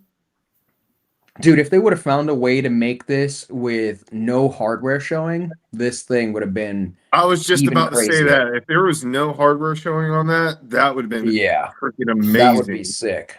But yeah, dude, all in all, super stoked. And I don't know, to me, it kind of made me laugh because like the destruction box videos are like something silly as hell. And the fact that the owner of this company was like, hey man, can I send you one? And like, you do that too is fun. Cause like most of the knives that I've destroyed outside of the stuff from Michael, like I do out of my own free will. Like companies aren't sending me knives to do that. So the fact that this guy did, I was like, oh shit, that's actually pretty fucking cool, man. Like I'm glad that you thought that was funny. I like where they hid the logo in the relief cut. Yeah. That's a really nice touch. That's pretty cool. Yeah, I'm pretty pumped about it, man. It was a knife that I had seen at Blade Show, and I saw it at the tail end of Blade Show, so I was kind of broke. I couldn't buy shit. So the fact that now I can own one and then have have some fun with it, I'm like, hell yeah. My little full I like circle. stuff unique blade with unique openings like that, unique mechanisms. That is pretty cool. I like that. That's awesome. Have you gotten any backlash from those unboxings? Oh, a ton. Oh, A ton, dude. Oh, yeah. yeah. People Have you triggered people? Triggered them. Dude, people have gotten so mad at me. I did the one that I did on the oh man, the Ox MFG fixed blade. I unboxed it and then I cut into the microfiber cloth, similar to the first Jack Wolf knives one that I did. And people were like, that's how you know this guy's rich. He's like fucking destroying boxes. I'm like, how does that make me rich? The fact that I'm destroying the box, I'm like, what's it gonna do? Fucking sit there in a shelf? That doesn't make any sense. Or some other guy had told me like, this is like the stupidest shit. Like this is why people can't have nice things or something like that. I'm like, dude, he's not destroying the knife, he's destroying the box. Yeah, bro. I'm like, take it easy, dude. Like, have some fucking fun, man. I was like, showing Damien the other day that guy that I was telling you about who like took his GC like TC Barlow that nobody could get and he stuck it in a pile of shit. Oh, Yeah, that was crazy, dude. And he left it in there, right? He left it in there, dude, for like 2 days. You know how It's you just respond to fun. people like that? You say life's not a dick. You ain't got to take it so hard, bro. Like that's how you respond to people like that. Like, Oh, gee. dude, I love it, man. Like it's funny though, because on Instagram, I definitely get some heat every now and again, but it'll never top the kind of nasty shit that people say on YouTube. Oh, YouTube people, like YouTube commenters, are a different breed, bro. Hey, hunt Damien, I but know. we got Damien- 100 I get all the crazies on my channel. What's Like the meanest to, shit? to What's the me, meanest it's shit like someone's who ever has told the time to write out a whole fucking 5-page essay? In the you? What's the meanest shit, Damien? Tell us, spill the tea, bro. Tell us what's the meanest thing someone's told you. He's got a stalker. Yeah, I did stalker? have a stalker who, damn, where did it start out? He started commenting on my YouTube, so I ended up blocking him, right? I never commented back. I ended up blocking him on YouTube, and I'll be damned if he didn't find me on Facebook and started messaging on Facebook. You got on Nomad EDC too. Oh, and then I blocked him on Facebook, and I'll be damned if he didn't find us on Nomad EDC and started commenting. Bro. No. Like, I just don't. I've never had an issue with this guy. I don't even know the guy. I've never talked to him. So Yeah, he's like, hey, Damien runs the whole show. He's like, it's a great What show. the- but I Damien told runs- Damien, I was like, you better get rid of him because I'm about to tell him to eat dick 6 ways from Sunday, dude. Like, you Block better, his like, ass he ain't met a out of motherfucker like me. everything. Like, Dude, I just don't get it. Like, here's a perfect example. I made a video on the Lander 5, right? The Lander 5, $25 pocket knife. Really cool little pocket knife. Like, it's not for me personally, but I dove into the reasons why Ben made the decisions that he made for that kind of knife. That knife isn't really made for us guys that like have $400 or $500 pocket knives. Could we Right. get some use out of it? 100%.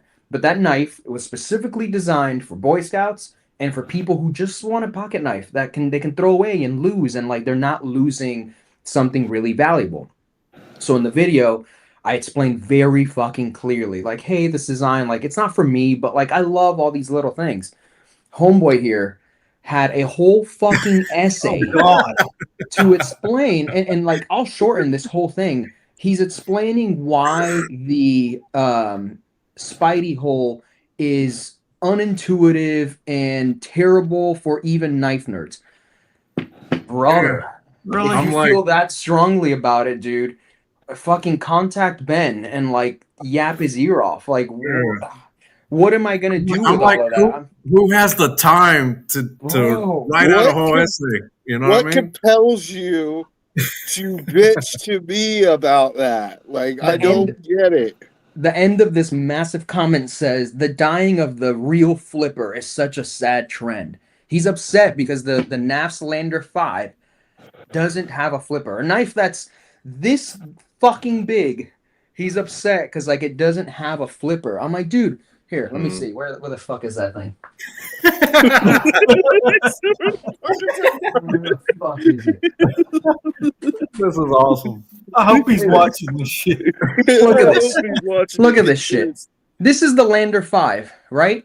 Where Yeah. the fuck are you gonna put a flipper here? That makes sense. Where is When it you going can to be just do comfortable? this. Yeah. Just do that right here. And the thing that cracks me up about people like this is that I am willing to bet every fucking dollar in my bank account that this asshat has never handled the fucking knife. This guy just saw my video on YouTube where I clearly do this a million fucking times, and he's like, the flipper tab, how dare he not add a flipper tab? Dude, it riles me up when people are like that, because it's like, what has happened in your life, brother? You Yes, have to write me a exactly. novel. Exactly. I call them keyboard warriors. They have nothing better to do than sit in their mom's basement and write you a fucking paragraph.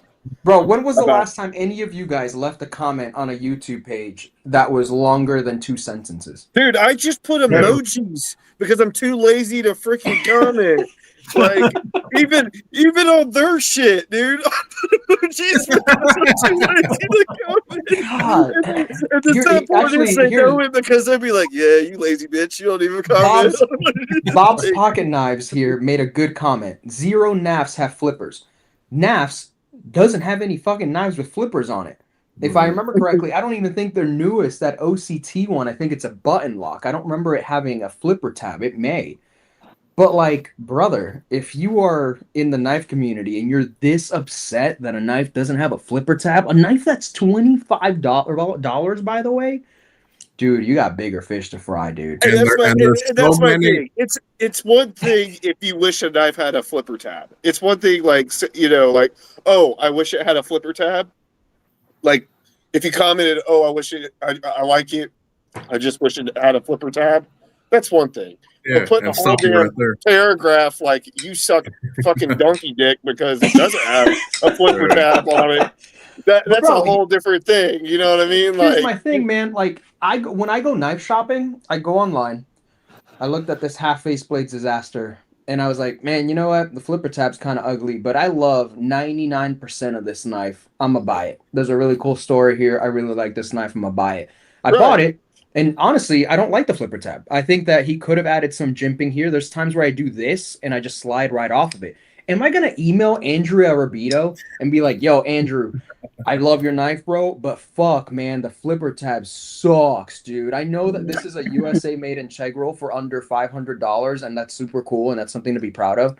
But the fucking flipper tab sucks, ass. Like, no. They go on a rant about it. Yeah, dude. Like, all right, cool, man. I don't like the flipper tab. Oh, well, I love everything else about this knife. Who cares? Yeah. Yeah, dude. Like, why are you going to put that out there like that? Like, it's one thing just to say, I wish I had a flipper tab. It's another thing to write a novel to you and just write and spill hate speech to you about it. Like, why go through all that? Yeah. There's no point. And to me, I think it's their channel. They ain't got no videos posted. Yeah, and that's the best part about it. And like, you guys understand this better than most people, right? Because you guys review knives too. And when you're reviewing a knife, you take into consideration the stuff that you don't like, and you find a constructive way to say, I don't really like this. Like that Woven light. When I made a review about the Woven light, I said, man, this flashlight is good, but I just can't get behind this clip. Am I going to sit here and like bash Woven and be like, you guys are the worst fucking company? Like, how dare you make a $25 flashlight with a shit clip? No, dude, like, have some respect for the people putting in the reps, like making this stuff happen. As reviewers, I'm a big fan of like Metal Complex and all these other guys. Like, they do great reviews. And I think that all of them have learned that you don't get anywhere by being the guy that's a blatant dick to the guy who designed this or manufactured this. Yeah, because there's no reason to be disrespectful to those people. It's a hobby where guys are putting their time and effort creating something that they're proud of. And if it's something that doesn't fit within your guidelines, it doesn't mean that you get to shit all over it. You're allowed to express your opinions in a very respectful manner. And that's like the line that I never want to cross. If I don't like something, I just don't talk about it. And that's it. We've touched on that before on, it might have been on one of the lives where, hell, I think it was that dude who kept stalking me.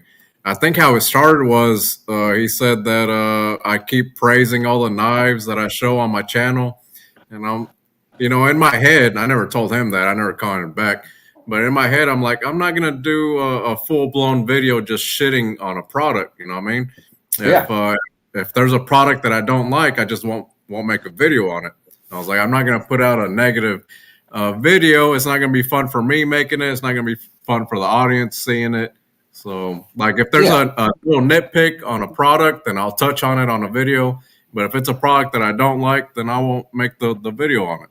And I've made full videos stating that I don't review products that I'm not interested in, that I don't like, because that's not fun for me. Why the fuck would I want to sit there and review something that I know I'm going to hate? You know what I mean? Yeah. Like, that's not entertaining for me. If I know, if I'm going into it, knowing I'm going to hate it, why would I want to do that? It's not going to be entertaining for me. I know it's not going to be entertaining for my audience. Why would I do that? Like, and occasionally I do get the occasional, shithead that wants to get in there and try to tell me how to run my channel. My only response to them is, if you feel that strongly about it, then why don't you create your own channel and then put your opinion on it, dude? Like, If you feel that strongly about it, create your own channel and you put your opinion out there. Here's an interesting thought though, and I'd like to get your opinions on it. There was a comment once on one of my videos that said, it is your responsibility as a knife reviewer to talk about the stuff that you don't like. What do you guys think about that? I think you can talk about what you don't like, but I don't think you have to crap on something. You know what I mean? I mean, point it out. Hey, I don't like this. You know, I wish this wasn't a flipper. I wish it had a thumb stud, blah, blah, blah. You can say that, but why are you? This is the biggest piece of trash. They should have never put this out. What are they thinking? Nobody even wants to watch. I think it goes along the lines of exactly what you were saying, having respect for the company and stuff like that. Like I will throw out stuff that I'm not the biggest fan of, but I'm not going to sit there and trash the thing. You know what I mean? I have given pros and cons on a review. That's why it's called a review. That's why I give an honest review. Damien just sent me a knife that I reviewed that I said I didn't like. Yeah. I liked the one, but I didn't like the other because I'm not a big front flipper guy. And, I said I like the knife, but it's not for me. I'm not a big front flipper guy. So, but I did that in a way of I'm respecting the company. It was a Pena too. You know what I mean? Oh, nice. Yeah, it was a Pena too. I didn't care for the Caballero. I think it was. Is it the the Caballero? Yeah. I don't care for it because I'm not a big front flipper guy. Yeah. I love Delaney's clip better. The slip joint that was more of my speed, and so I said that in my review, and I kept it respectful, and that's how I view that, you know. But I don't think you got to shit on people's stuff or whatever. There's a way that you can do it while still being respectful and giving pros and cons out there. But I don't think I owe anybody anything either. I don't think it's my responsibility or anything like that. I don't know you shit. Like, it's my channel. I can do exactly whatever the hell I want to do. I don't know you. I don't know you anything. Nothing made me lose a little bit of I don't even know what the word for it is. Not love, because that sounds too intense. But nothing made me feel a little bit like ashamed than when this knife came out. This is the Leatherman Glider. This is the knife that fucking broke the EDC community. Everyone was so fucking mad about this knife, dude. And the story of this knife for me is Leatherman invited Taylor and I to go to Portland, Oregon, to check out their facilities, to see how they made this pocket knife. Right. And what a lot of people, I don't think, realize is that for Leatherman, this was a big deal. And it was because they built a whole new shop to make this knife. The way that they did this is they milled these scales out of a block of steel. And I don't want to take it apart now because it's a bit of a pain in the ass, but you'll notice that there's no pivot back there. So what they did is that they milled the pivot into the steel. So this screws directly into that scale, and it's a top liner lock, which is pretty cool. Button top liner lock. This knife is $300, and it's fucking expensive for what it is. It truly is. Like a Magna Cut steel folder, it's very, very expensive. But the amount of hate that Leatherman got over this knife, in my opinion, was a little unwarranted. Like, here's a company whose history has been in multi-tools, and they've made knives before, and they wanted to take a crack at making their version of an EDC knife. Did they hit a home run? No. There's a lot of things that I think they could have done better. The price point is high, but what a lot of people don't realize is that 90-something% of this knife, I don't remember the exact numbers, is all USA. Like everything. I think the things that aren't USA, I think might be the pocket clip, if I remember correctly.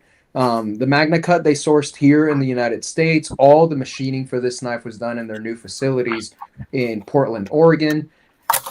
And dude, it bummed me out because I made a reel talking about the history of Leatherman and wanting to share this knife. And to date, this is like the most watched short that I have on YouTube.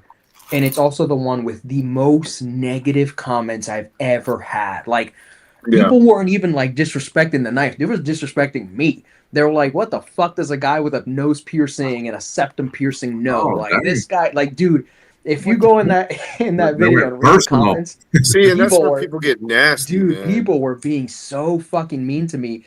And I think it's because on YouTube, people don't realize that my goal for talking about this knife was to share some of the history and talk about how that history led them here. I never did a review on this knife. I never talked about specs. I never talked about blade steel. I never talked about shit. I just said Leatherman did this cool thing. It turned into this knife. I think that's very awesome. And people got so fucking mad. And I remember talking to a buddy of mine, Chris, and he was like, it just doesn't make sense for innovation. Like, we want more multi-tools and we want more of this. And I'm like, dude, it's a company based on multi-tools and they just wanted to pivot and try something else. No, they didn't nail it right out of the box. There's a lot of shit in here that they could have fixed and a lower price point would have made sense. Do I think that Leatherman fucking sucks for making a pocket knife? No, dude, there's a lot of cool stuff here. And the problem is that you don't know half the story of what went into this knife.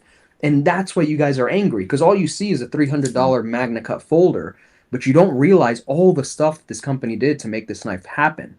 And I think a lot of people just miss the point sometimes because it's like this constant race to the bottom to figure out what the cheapest, best thing is. And dude, there's a lot of really good budget knives nowadays. But now because of that, a company can't put out a $300 folder without everyone fucking losing their absolute minds. So this was, in my opinion, was a good example of like, guys, we could have given them a little more grace. Like, we didn't have to be so rude. Here's a multi-tool company who never goes to blade shows, who never interacts with the EDC community, and they did this thing to interact with us, and we shat on their faces. So they're not going to come to blade shows. They're not going to probably do another knife for us EDC people because we were just awful people to these guys. So we'll see. They actually ended up showing up at Blade West, and one of the engineers who made this knife was actually at the booth. And I'm willing to bet my dollar, like every fucking dollar I have, that nobody at that Blade show was like, hey man, like, why'd you guys like design this or that? They went in there thinking like, oh, there's that $300 piece of shit knife instead of learning the story.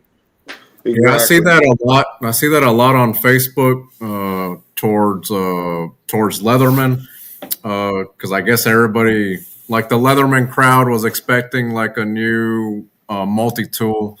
And I can see where Leatherman's coming from, where they're trying to expand their company, doing fixed blades, doing knives and stuff like that. But they do get a lot of backlash for not putting out a new multi-tool, stuff like that. Dude, I thought knife guys were savages. Them fucking multi-tool guys are savages, man. Bro, but that's what cracks me up, though, because Leatherman came out with the Leatherman Arc, and everyone and their moms was angry because there was a $230 multi-tool. You can't make anyone happy, bro. You can't make anyone happy anymore, dude. Ben Peterson comes out with a $25 knife, and some asshat thinks that it needs to have a flipper on it, dude. No one's happy anymore. You'll never make. That's one thing in the knife world or EDC world. You will never make everybody happy. You'll never make everybody happy. You put a flipper tab on it, then they want thumb studs. You put thumb studs on it, they want a thumb hole. You put bearings in it, then they want washers. You make it a 3.25, then they want it. Then they want a 3-inch. It doesn't matter. Like Magna Cut. Oh, go back to S90V. Now they want this. Like it doesn't matter. Like you'll never make everybody happy. It's something that you will always chase. As a knife maker, as a knife designer, as a company, like when we talked about content before we hopped on the live stream, that's why I was telling you guys, make whatever the fuck you want. There's no rules. No one's ever going to be happy with what you make. Nobody, people hate me destroying a box. Guess what? I don't fucking care. I'm going to destroy the box. It makes me happy. I think it's funny. And the people who like it will stick around. The people who don't, cool, man. Don't let the door hit you on the way out, bro. Like you don't have to watch it. That's a beautiful thing about free will. I'm not forcing you to watch that shit. And that's why we're doing our own thing, dude. That's exactly why we're doing our own thing. But I like what we're doing. I think we're having fun doing what we're doing. Hell yeah. Just buy a Maverick. Yeah, just buy a Maverick. I got a box. Unboxing time. I got a box to unbox. Let's do it, baby. Hey, you want to read off the? Yeah, who sent it to you? man, it says Chris Little D Grady on it. You freaking dick. It was a typo, man. Whatever. Yeah, dude. The D and the L are so close together on the keyboard, bro. Yeah. fucking just fat AI fingered it, shit, man. right? Yeah. I'm gonna use my James Brand Palmer to unbox it with because I got a feeling I know what's in it.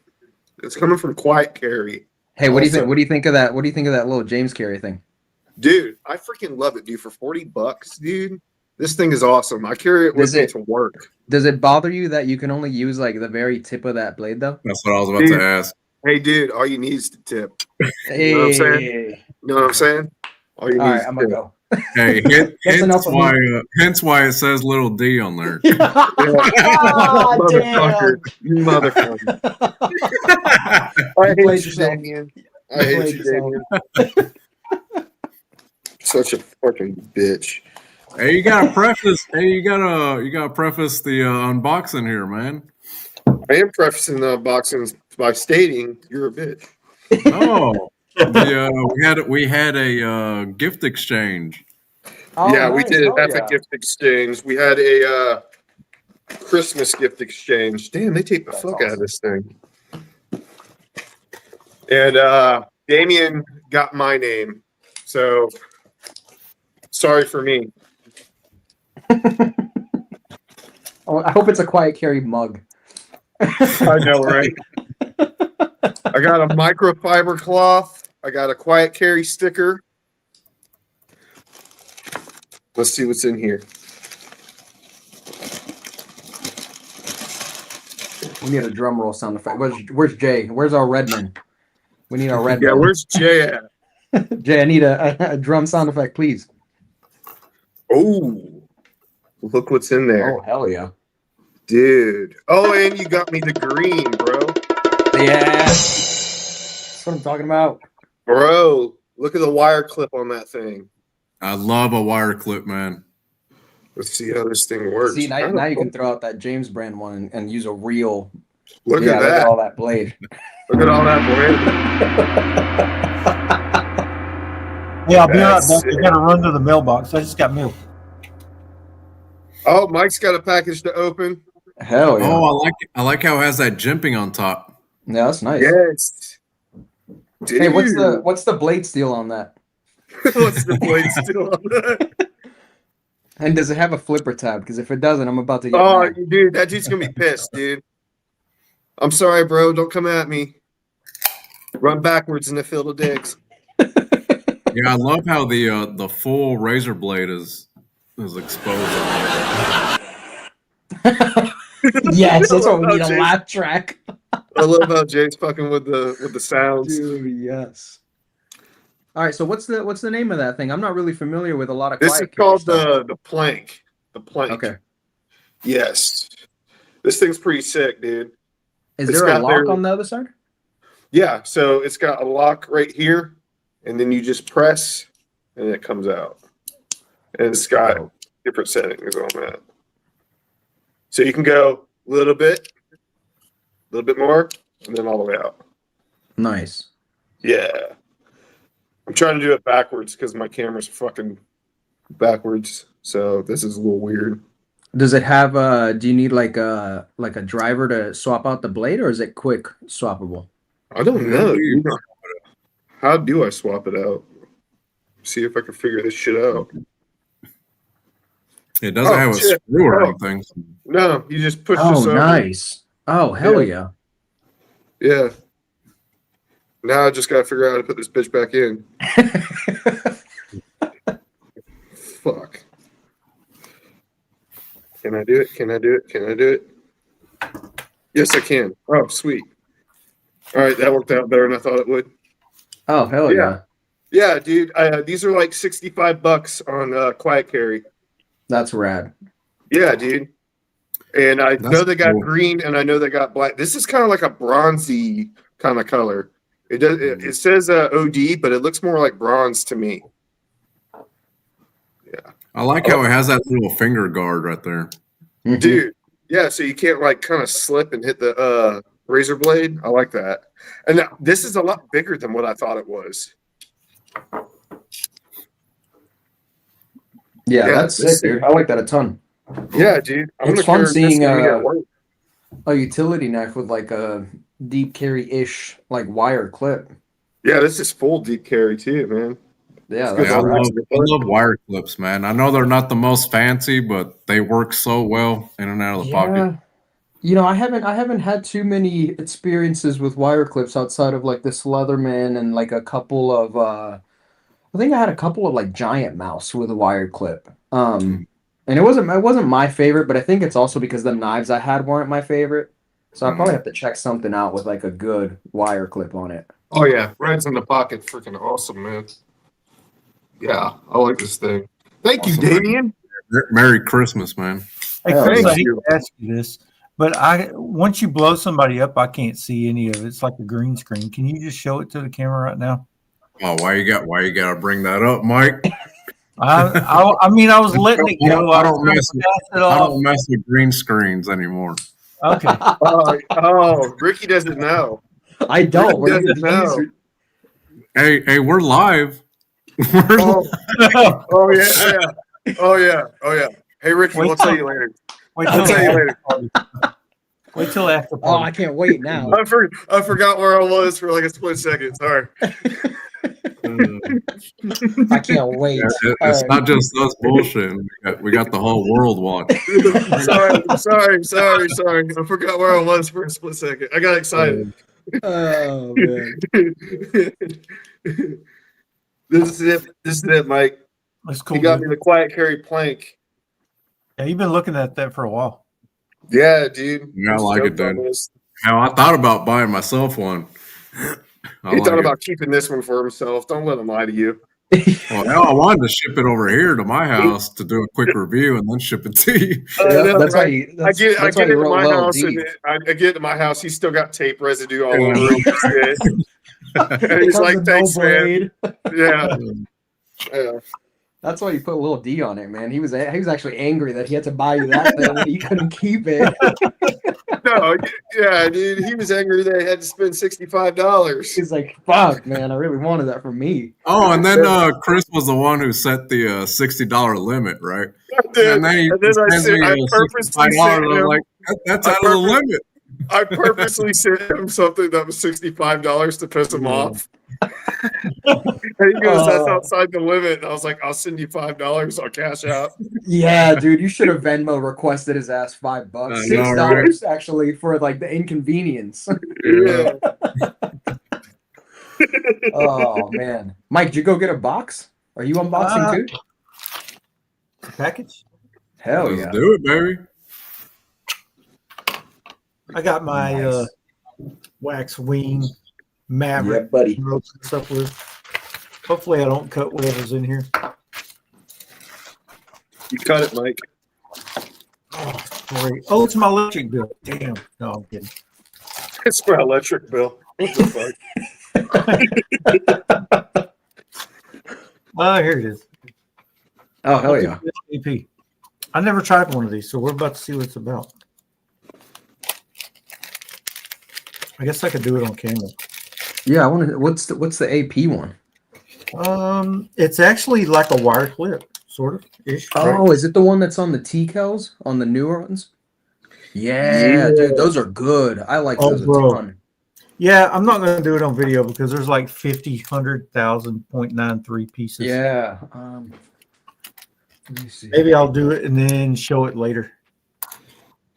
Probably on the show. Maybe. It's this one, right? This clip? Oh shit! It is. It is. Yeah. Yeah, dude, that clip is awesome. I just got one of these for this T-Cal, and I had never. I think if I remember correctly, I think Tim helped design this particular clip. I honestly prefer these a lot more than like the pull the dots, and I'm a big pull the dot fan. But yeah, these clips are pretty rad. That looks sick, dude. Yeah. Oh, yeah. I don't know. I think the retention on a belt is better with this. Dude, I broke my belt at work the other day. My fat ass sat down. The bitch fucking broke, dude. I was so pissed. Yeah, dude, my fat ass sat down. I felt so flop. It was my fucking belt. It's all them Christmas cakes, bro. You've been eating. Dude, I'm telling you, bro. It fucking broke. I got so pissed. I had to get zip ties at work and zip tie my shit together. Did it break at the buckle or like the leather just? At the buckle, not the leather. If it was the leather, I think I would have fucking cried. Like, I would have cried if it was the leather. Oh man, dude! If it was the leather, I would have been like, "Holy shit, brother!" Dude, if it was the leather, I would have cried myself to sleep. I would have been like, "What the fuck?" What's up, JC? Oh JC man, in the comments. Mountain of jar, Yeah, buddy. baby. Dude, this little bitch right here is gonna come in handy on Christmas, dude. Open up all that clamshell packaging, kids' toys, all that shit. It's gonna be a little pocket rocket right there, dude. Oh, let me go get my.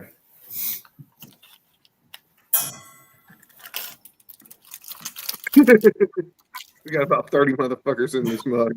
Yeah, it's that plastic buckle. I was gonna buy one of those. Who said I got a plastic buckle? I was gonna buy one of those Marco, for me. you But I fucking have this asshole. little Chavez Chub that I use. Oh, Who has a that's job? rad. Dude, I want one of those This one's Chavez pretty cool. OTF utility knives too. Yeah. Man. Like, I don't even use utility knives, but they're sick. Yeah, this one's pretty cool, man. This one was, I think, $60. This one's pretty cool. I use this all the time in the garage. Yeah, I love that. So I was gonna buy one of those quiet carries for me, but I already used the Chavez Chub, so I was like, I don't need two razor blades, you know. Dude, that's crazy logic coming from the guy who has a bunch of knives, dude. That's a lot of self If I was you and Yeah. somebody asked me for the plank, I would have been like, okay, I bought one for him and then I buy one for me. Yeah. I would be like, I'll Yeah. get you the green one and then I pick me up the black one. Listen, man, it's a I write-off, thought about it, right? dude. I thought about it. Yeah. It's for the business, man. Just write it off. That's how it works, right? You just write it off Yeah, it's for the business. It's a business for the right business, man. Yeah. Let me pay for your Oh, chubby, God, man. Alex. Stupid. Dude, look, hey, charge him Hey, more I'll than let 60. you have my chubby for free. Nah, I dude, charge will. him 65, dude. That way you can get yourself a plank or a plank, whatever it's called. Charge him.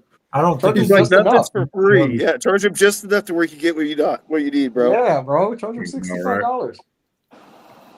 Alex, Take it how was that turkey, bro? Damien hook you up? What's up, Barbarian Bronny? Mikey. What's going on, dude? up, dude. What's up, What's up, Mike? man? I've watched Freaking his Mike. stuff before, dude. His stuff's pretty good, man. I like his Dude, I got- channel. I got to give it up to Mike because I remember meeting Mike a couple years ago and him filming his videos and seeing Mike's photos on Instagram now and his video production through the roof, dude. Like Yeah. night and day difference from when he started. So I got a little slow clap for you, Nice. bro. Your content has been awesome.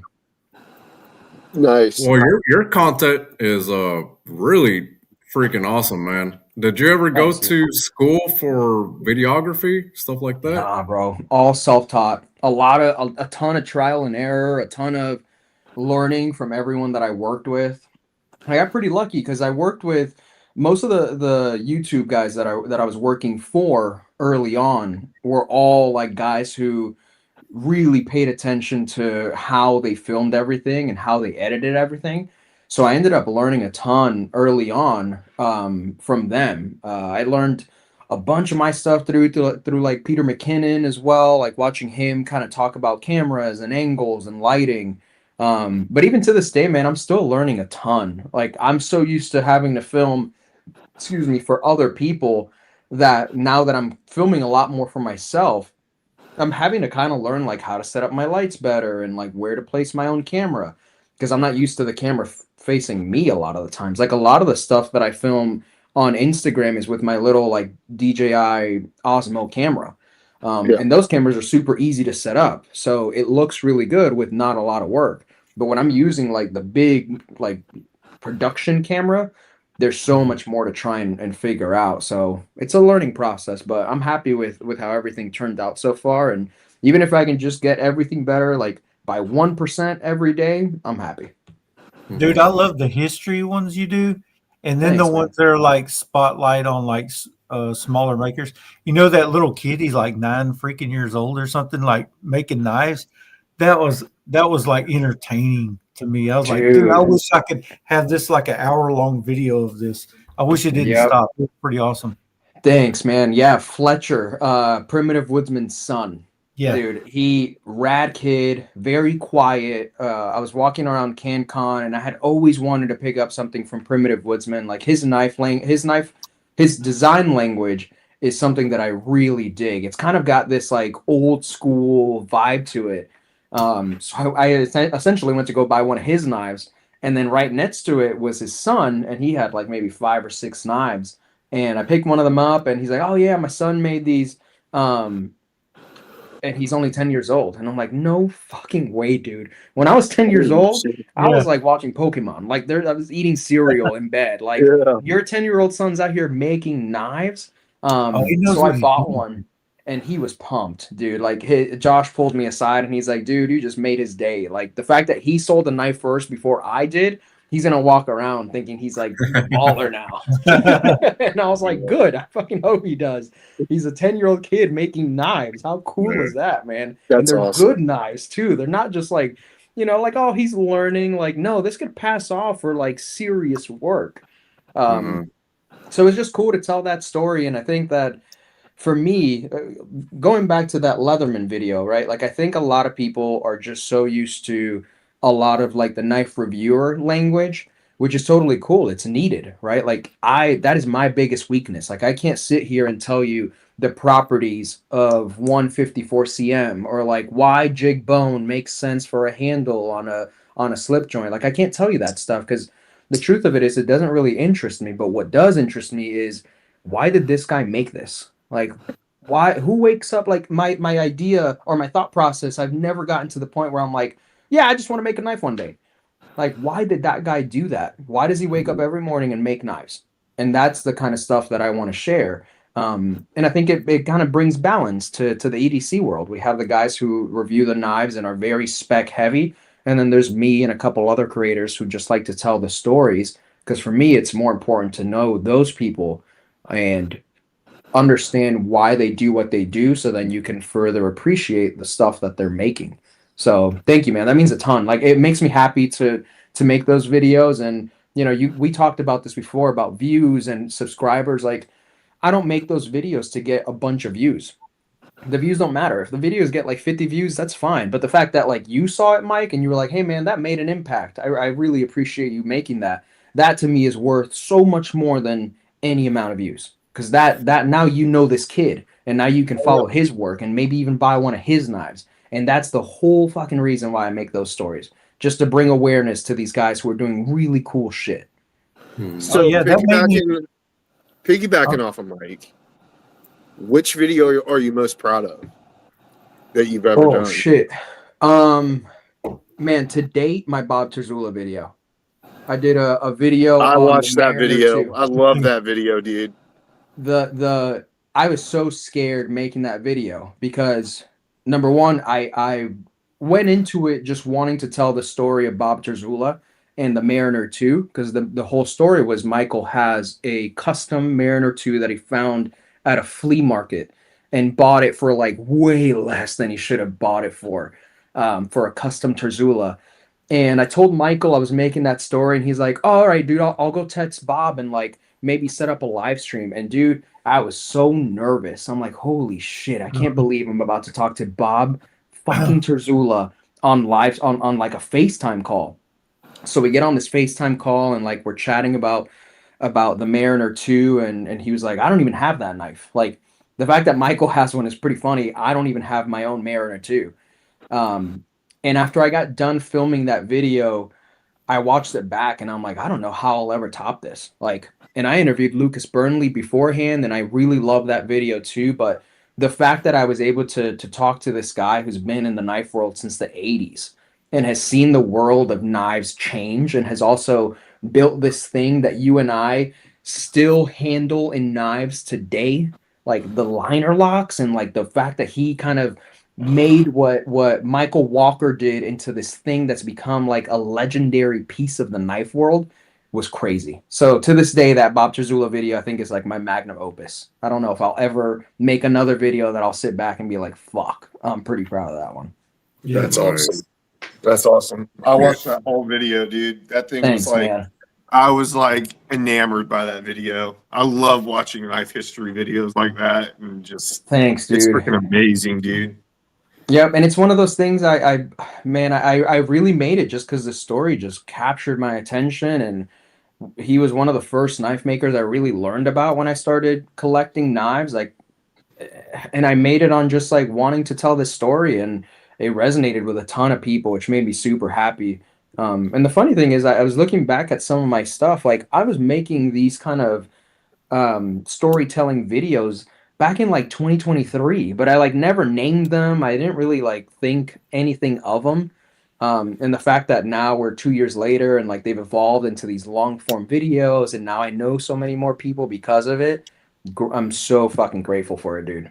And the Mariner 2 is on my bucket list of knives, specifically because of your video, because Thanks, of dude. the history, because of all that. I was like, dude, I want to own that just because there's so much history behind that.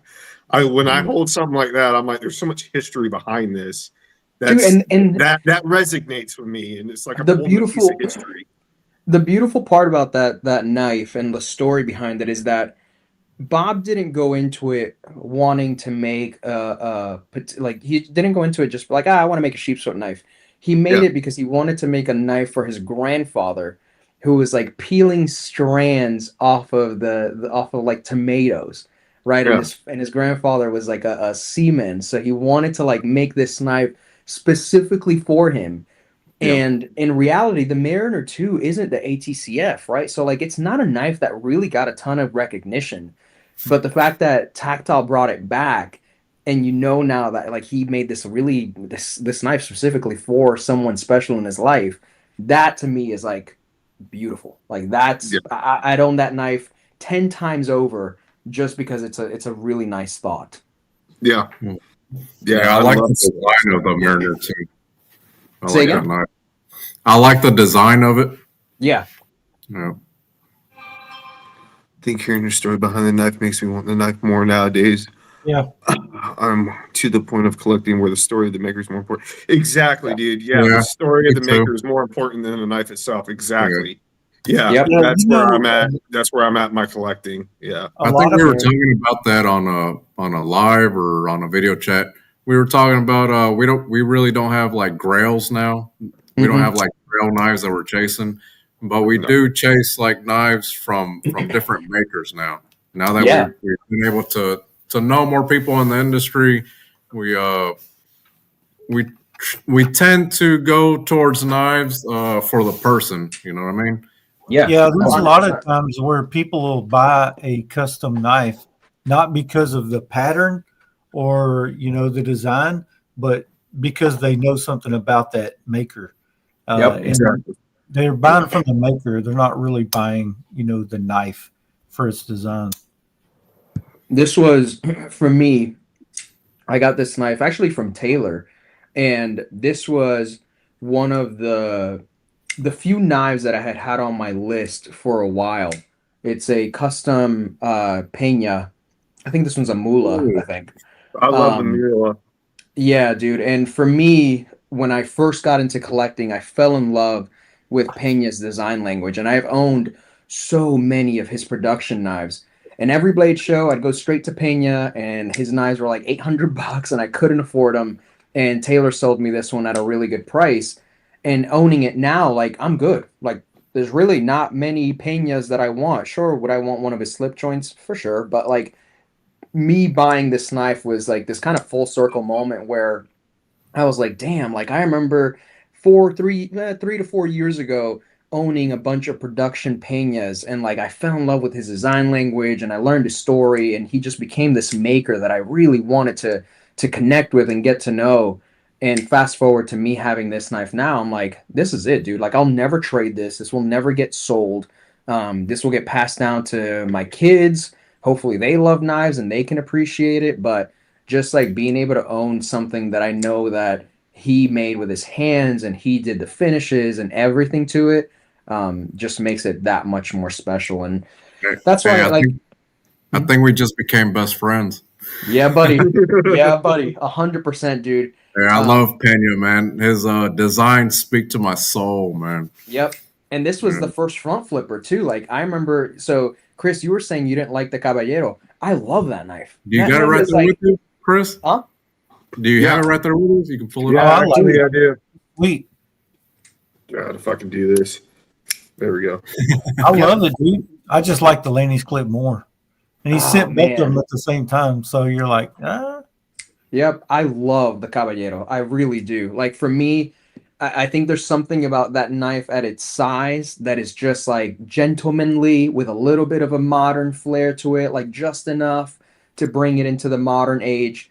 And I think that's something that Pena does really well. And it's funny that to see that design language and then kind of see in a way like the torch being passed on to people like Ben from Jack Wolf. And now he's done the traditional meets modern. Like there's so much like heritage and history there that owning anything from Pena or Jack Wolf, it kind of merges the two. Yeah, I agree 100%. Yeah, dude, I love that.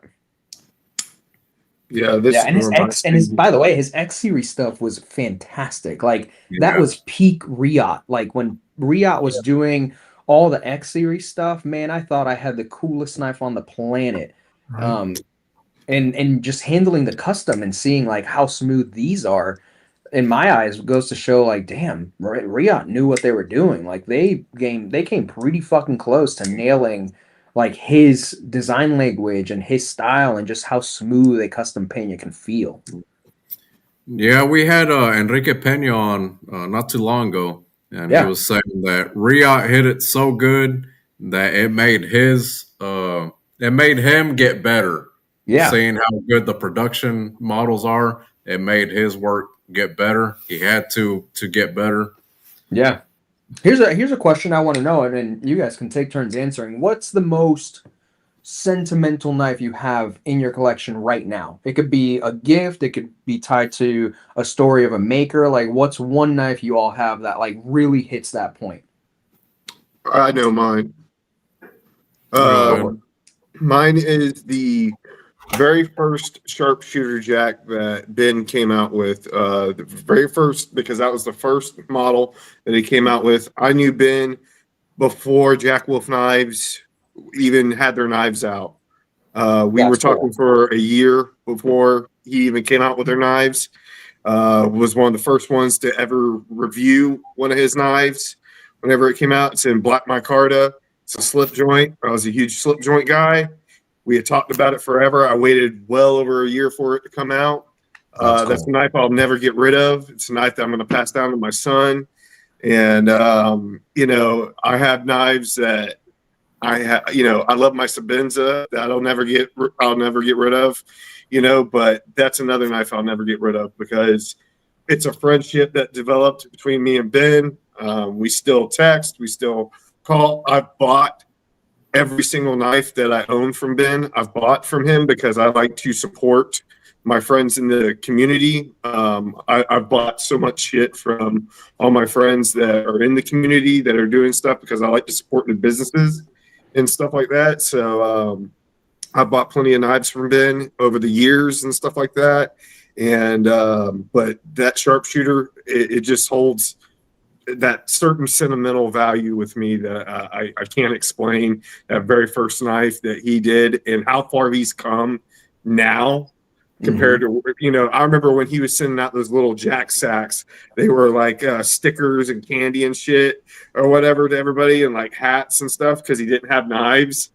And he was attending blade shows and he was mailing them out to people, to like YouTubers and shit or whatever. I remember those days and stuff. We talked about that on the live because I actually had one that I kept. And he was like, dude, I haven't seen one of those since 2021 or 2022. That's rad. Yeah, dude. So, yeah, it was that sharpshooter jack I've had for a long time and I'll never get rid of it. Yeah. That's cool. Yeah, man. Yep. Mike, you want to go or me? Go ahead and I'll go grab mine because I can. Right. My most sentimental knife, it's probably the cheapest knife I have. The one that Mike gifted me, the $50 case. But that one holds sentimental value to me because it's the first knife that's ever been gifted to me. That's cool. So why it's so special to me. And then coming from a good buddy like Mike, that's my most sentimental knife I have. I mean, I've ran the whole gambit of knives, man. I've had $20 knives from Rough Rider to $1,000 knives from Custom Peñas, but that one holds the the most sentimental value because it was the first knife gifted to me. That's I cool, can't man. even make eye contact with you right now. Hey, that's not just the beer talking either.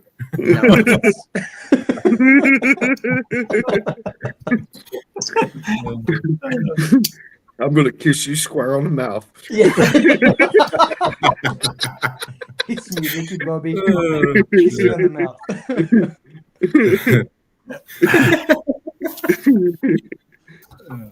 What you got, Mike? What you got? Well, I'm really good friends with Randy Johnson, and I don't know if you ever seen Randy Johnson's YouTube.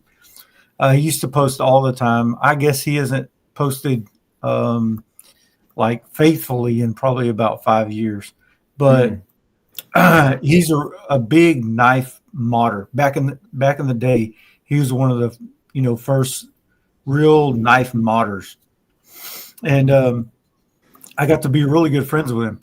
Well, he knew that I got the Jack Wolf, what do you call it, gunslinger? Yeah. And he asked me to send it to him. When I sent it to him, he nuked the whole thing, like blade, screws, clip, every single thing on this thing. Yeah, I love that, man. It has that apocalyptic look to it. Yeah, it looks like it's 100 years old, and it's ridiculous. The action on it is even better than when I sent it to him. Like, that's a light blade. Did you see that? Yeah. There's no blade wiggle. It's like solid as a fixed blade. But I really love this knife. I'll never get rid of it just because, we're really good friends, and he done that for me. And it's pretty awesome. So I just love that knife. I like that finish. That finish is wild. We love it every time he brings it out. Dude, yeah. Yeah, and those gunslingers were pretty smooth already. So the fact that he got that the way that it is, that drop is wild, dude. Yeah, dude, and the ting that you hear whenever it hits his thumb. Dude, I love that. I love it too. Yeah, damn, those were beautiful. Thanks for sharing that, guys. I'm always so curious to see what people like. What's one knife that people like hold to the highest regards? Because it's always fun, kind of seeing the mixes of stuff, right? Like some people, like Damien, his knife isn't expensive, but the fact that it was a gift was awesome. And then Mike, the fact that your knife is in that price range, like that $350 price range, but it's not the knife that is special. It's the fact that somebody did this modification to it and kind of like made it even better than what it was. So that was rad. Thanks for sharing, guys. Yeah, man. Let's see. Okay. You guys want to do rapid fire questions with Rikki? Yeah, let's hit the rapid fire. It's my favorite part of the show. You know what's neat is we literally hit the limit on characters on our notes and haven't asked us. And we haven't said one thing on the That's why I had to skip down to the bottom. That's cool. I was like, we haven't hit one thing on here because we didn't have to. We didn't have to. This is the first time in a live that we didn't have to go into a script. This is awesome. This is awesome, dude. You ready, Rikki? So what we do is it's like a this or that type of thing. You know what I mean? You don't have to answer fast or nothing like that. You can elaborate on it if you want to, but it's more fun. And 99% of this has nothing to do with knives at all. Okay, cool. Great. Okay? There are right and wrong answers, however. There is. So On if you G answer Sport wrong, I'm booting your ass out of here. Fuck, man. Dude, that's why you waited till the end. You're just trying to kick my ass out of here. I get it. No, We'll take turns asking, and I'll go ahead and start with Madden or Call of Duty. Shit. I don't even play video games like that, bro. I'll go Call of Duty, but I'll preface it with this. I don't play a lot of video games, and every time that I go online on something like Call of Duty, I get my ass whooped by 4-year-olds without fucking doubt. 4-year-olds.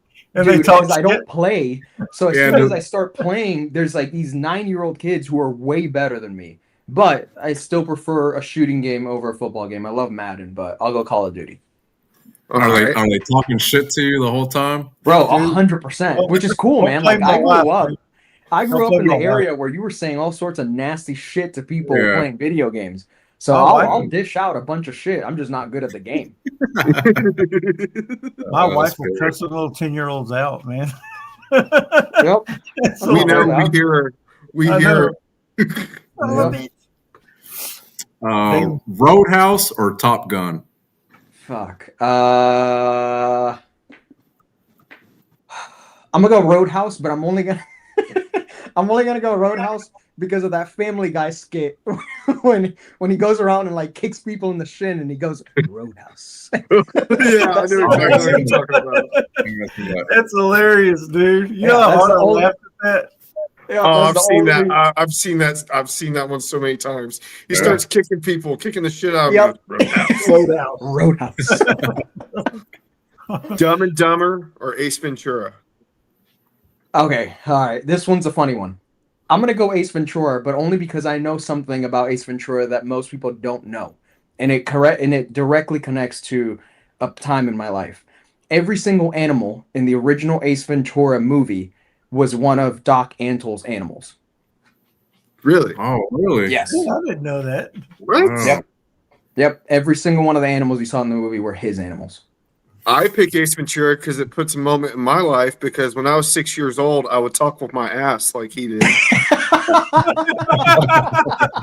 My mom would get pissed at me, dude. I'll be like, "Excuse me, do you have a breath mint?" And I'd talk with my ass, and she gets so pissed at me. Yeah, mine's more sentimental. Yeah. All right, Tombstone or Young Guns? Tombstone or what?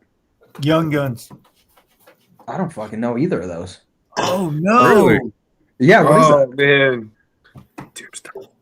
All right, Tombstone. Oh, okay. Yeah. I got to go. Talladega Nights or Step Brothers? Oh, Step Brothers, bro. Yeah, Step my Brothers. man. It has to be. Yeah. I love both, but Step Brothers has to be the one. Rocky or Rambo? Rocky. Nice. Which one? Is that the Italian side coming at you? Yeah, exactly. I was hoping he'd say Rocky because I'm like, you're Italian. We're both Italian. You better pick Rocky. What's the one where he fights? God, what's his name? The Russian. Rocky Oh, IV. yeah, that's 4. Yeah. That's 4. Yeah, Rocky IV. Nice. Elvis Presley or Johnny Cash? I'm gonna go Elvis Presley. Yeah, that's my boy. Yeah, I don't mind Johnny Cash, but Elvis Presley's just, I don't know. I think coming from Venezuela here, some of the first music that I heard was Elvis Presley, Guns N' Roses, Aerosmith. Like I had a mix of that. I didn't listen to Johnny Cash till like much later, till I was like a teenager. I think Elvis Presley is like one of the coolest dudes that ever been. Yeah. Ever. I'd agree with that. All right, I got to touch on this. So you were born in Venezuela? Yes. Okay. Yeah, so but my mother's So where were your parents born? So my mom's side of the family is all Italian. They moved from Italy to Venezuela in the 80s, I believe. And then I was born in Venezuela. My dad lived in Venezuela and was born in Venezuela. And then we all moved to Florida in 2001. So when I was like around 6 years old. Yeah. So that's why for me, like I can speak fluent Spanish. There's certain words that I've kind of forgotten over the years. Just because I moved here when I was 6, but I've spent pretty much my whole life here. Okay. Wow, nice. Very, very interesting. Metallica or Nirvana? Metallica. Yeah. Metallica. That goes again, like first kind of music I heard. Nirvana's cool. I just love Metallica more. Do you play any Metallica songs? No, dude. Mm-mm. I wish I did. Like I said, these are mostly like display now. I don't really as much time as I used to like play stuff anymore. Well, what do you prefer, acoustic or electric? I think I'm always gonna go towards electric, but I think it's just because it's more popular with the music that I used to listen to. I got the acoustic during COVID when I was still playing a little more and was like, oh, you know what? I've never owned an acoustic guitar. And my dad, being from Venezuela, he used to play a ton of acoustic guitar. Yeah, So for me, I was like, oh, I'll get one of those, and like maybe me and my dad can play a little bit. Because he used to play the mandolin, he played the guitar, like he played a little bit of everything. But he was born in like the mountains of Venezuela, so for him, like he knows a lot of like that real old like Spanish music, which is cool. Nice. Yeah. Tupac or Biggie? Tupac. Yeah. Okay. That was the one of the ones you had to get right. West Coast, baby. Yeah, I'm gonna go Tupac, dude. Alice in Chains or Creed? Creed. I'm gonna go Creed. Yeah, Creed. Creed rocks, man. Yeah, I'm gonna go Creed. Offspring or Sum 41? Sum 41. Told you, dude. He's like more of my generation. He's gonna pick the ones I like. Yeah. I'm 94. I don't know what I'm 91. Okay, yeah, I'm 94. I'm 87.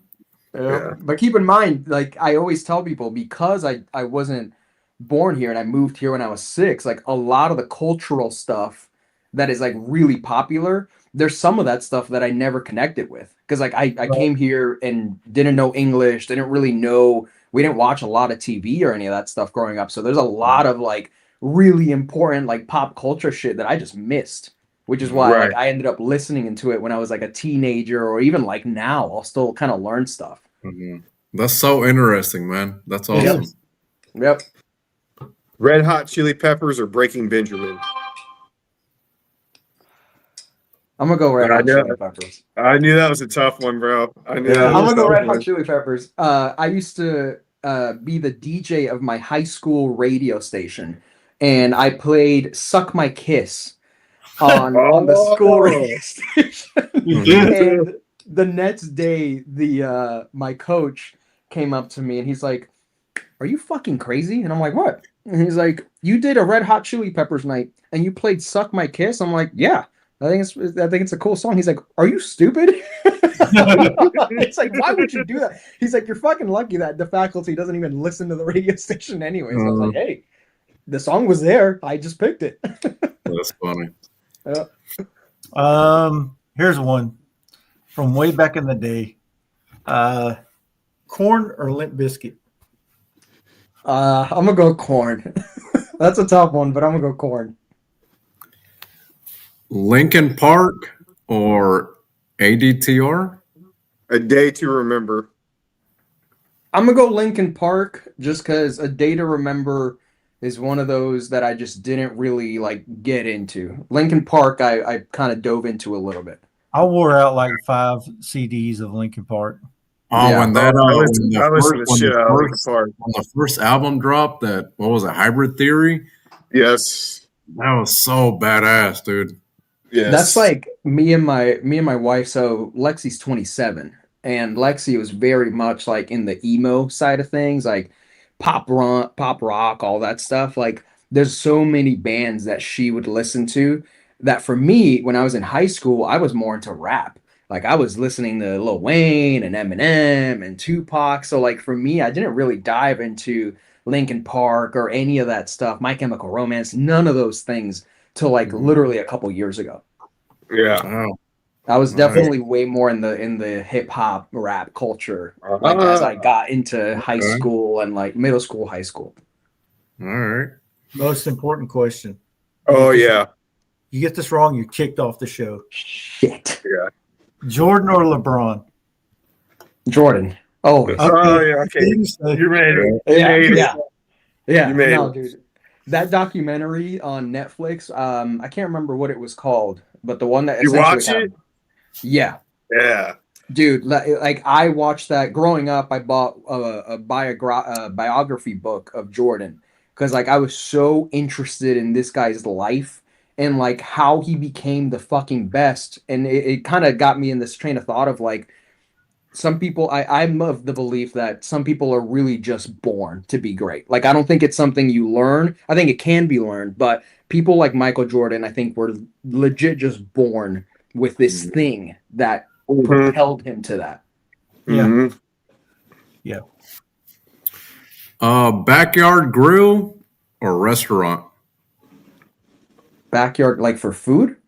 Yeah. Grilling or restaurant? I'd go grilling. I don't do a lot of grilling because I'm in an apartment, sadly. But if anybody's hosting a cookout, I'd rather eat at a cookout than at a restaurant any day of the week. Nice. Barbecue or Mexican food? Barbecue, dude. I love me some Mexican food. Don't get me wrong, but man, I went to a couple of like Texas, like I think they have a list of like 1 through 10 or something like that of like the best barbecue.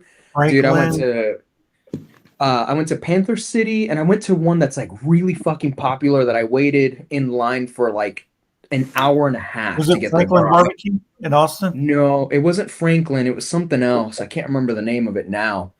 But it was like the most delicious fucking barbecue I've ever had in my whole life. That's why I love Blade Show Texas so much, dude. Goldie's? Yes, Goldie's. Yep. Dude. Oh my God. Best barbecue you can ever eat. Yes, dude. An hour and a half, man, I waited outside. But it was worth every minute. Sweet. Hey, so what did you get? What was the order?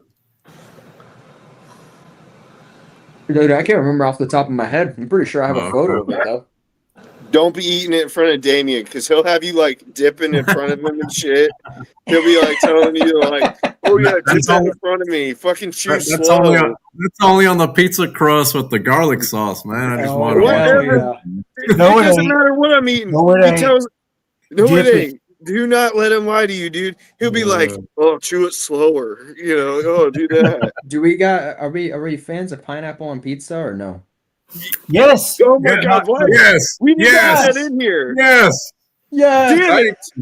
Thank you. We need to start keeping score on this question. Pineapple on pizza, baby. Thank you. Thank you. Why, I'm Chris? losing. Why? Do you also hate puppies?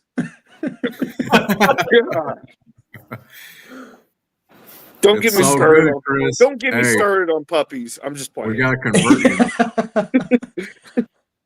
Damn, I wish I knew I had a photo. Dude, I had a video of the line to get into this place.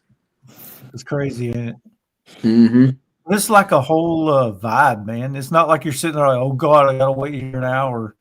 No, dude. I mean, for me, I thought it was cool because like you see all the like the smokers and all that stuff outside, and you see them, and they come and check on it, and they close it, and they move around. I'm like, dude, there's like a whole like having Texas barbecue really taught me that there's like an art form to making really good barbecue, and that's why I appreciated just like going out there and hanging out with my friends and like waiting for this stuff. Yeah, it's definitely an art form to good grilling, man. Whatever, I can't find it, but I got one. Don't worry about it. YouTube or Instagram? YouTube for sure. I'm a YouTube kid, man. I watched a fuck ton of YouTube growing up. I don't mind Instagram. I use Instagram more so to, I think, connect with friends, and YouTube to just kind of like decompress. Because I don't watch YouTube. I don't watch knife stuff on YouTube a lot of the times. Like I watch the most random shit. Like I went down a rabbit hole the other day of some dude building an ant farm. Don't ask me why, bro, but I did. Dude, I'm a YouTube guy too, but let me ask you this. And there's stuff I watch that has nothing to do with knives. Like, what's your top channel watched? It'll probably be a nerdy one, and I don't know if you guys have ever heard of him. His name is Iron Snail. And what this guy does is that he makes like crazy detailed kind of like mini documentary videos, but he does them on like clothing. So like he'll talk about the history of like Patagonia and why they make some of the best jackets. But this dude films his videos outside and he's like super passionate, and he's like walking around in the woods and talking about that stuff. He might be like my most watched channel just because it's in a parallel that I don't really care for. Like, I don't really give a shit about clothes all that much, but it's just the way he really talks about this stuff with so much passion that I fall in love with it. But then I also watch a dude who like cleans carpets. Like, he'll get those nasty ass carpets and like clean them. It's almost like that's so satisfying, dude. It's so satisfying. It is, bro. It is. And I'm not even embarrassed. Dude, I don't fucking there's care. this one dude I watch. It's called It Came From a Box. And he does a lot of like Nintendo Switch fucking stuff or whatever. And it like, I'm not a video game like guru or anything like that. Yeah. But I love his content so much because he's got a shitload of these bright colors and fucking toys in the background and shit like that. Yep. And it just grabs my fucking attention, and I can't like stop watching it every time he does a video on it, dude. Every time I get hooked into it, and I'm just like, dude, I spent a whole day watching somebody mow yards. Yes. I watch that guy too, man. That guy does some good fucking work. He's like, I'll mow your yard for free. oh, that dude. I've seen The that one where he like I've seen weed that eats the lady's Facebook. yard for free or whatever. Yeah. I watched that dude. one too. Yes. Yep. Dude. On that. I could sit there and watch that all day long. Yep. It's funny though. So do you guys find yourselves consuming a lot of EDC content on YouTube or not really? We were just talking about that the other day, that we don't consume as much EDC content because we produce EDC content. Yes. We don't consume it as much. So like I'll follow my friends, you know, the friends that I have on YouTube. I find myself watching their videos. But yeah, it has slowed down a lot, especially doing this podcast. Like a lot of our time is consumed into this podcast. But so I'll try to touch on my friends' videos, but yeah, it's slowed down a lot, the videos that I watch on YouTube. Unless I'm like looking for something in particular, like that hasn't had like a ton of videos on it. Like I'm looking for a product that I'm interested in, but I haven't seen a ton of reviews on it or something or whatever.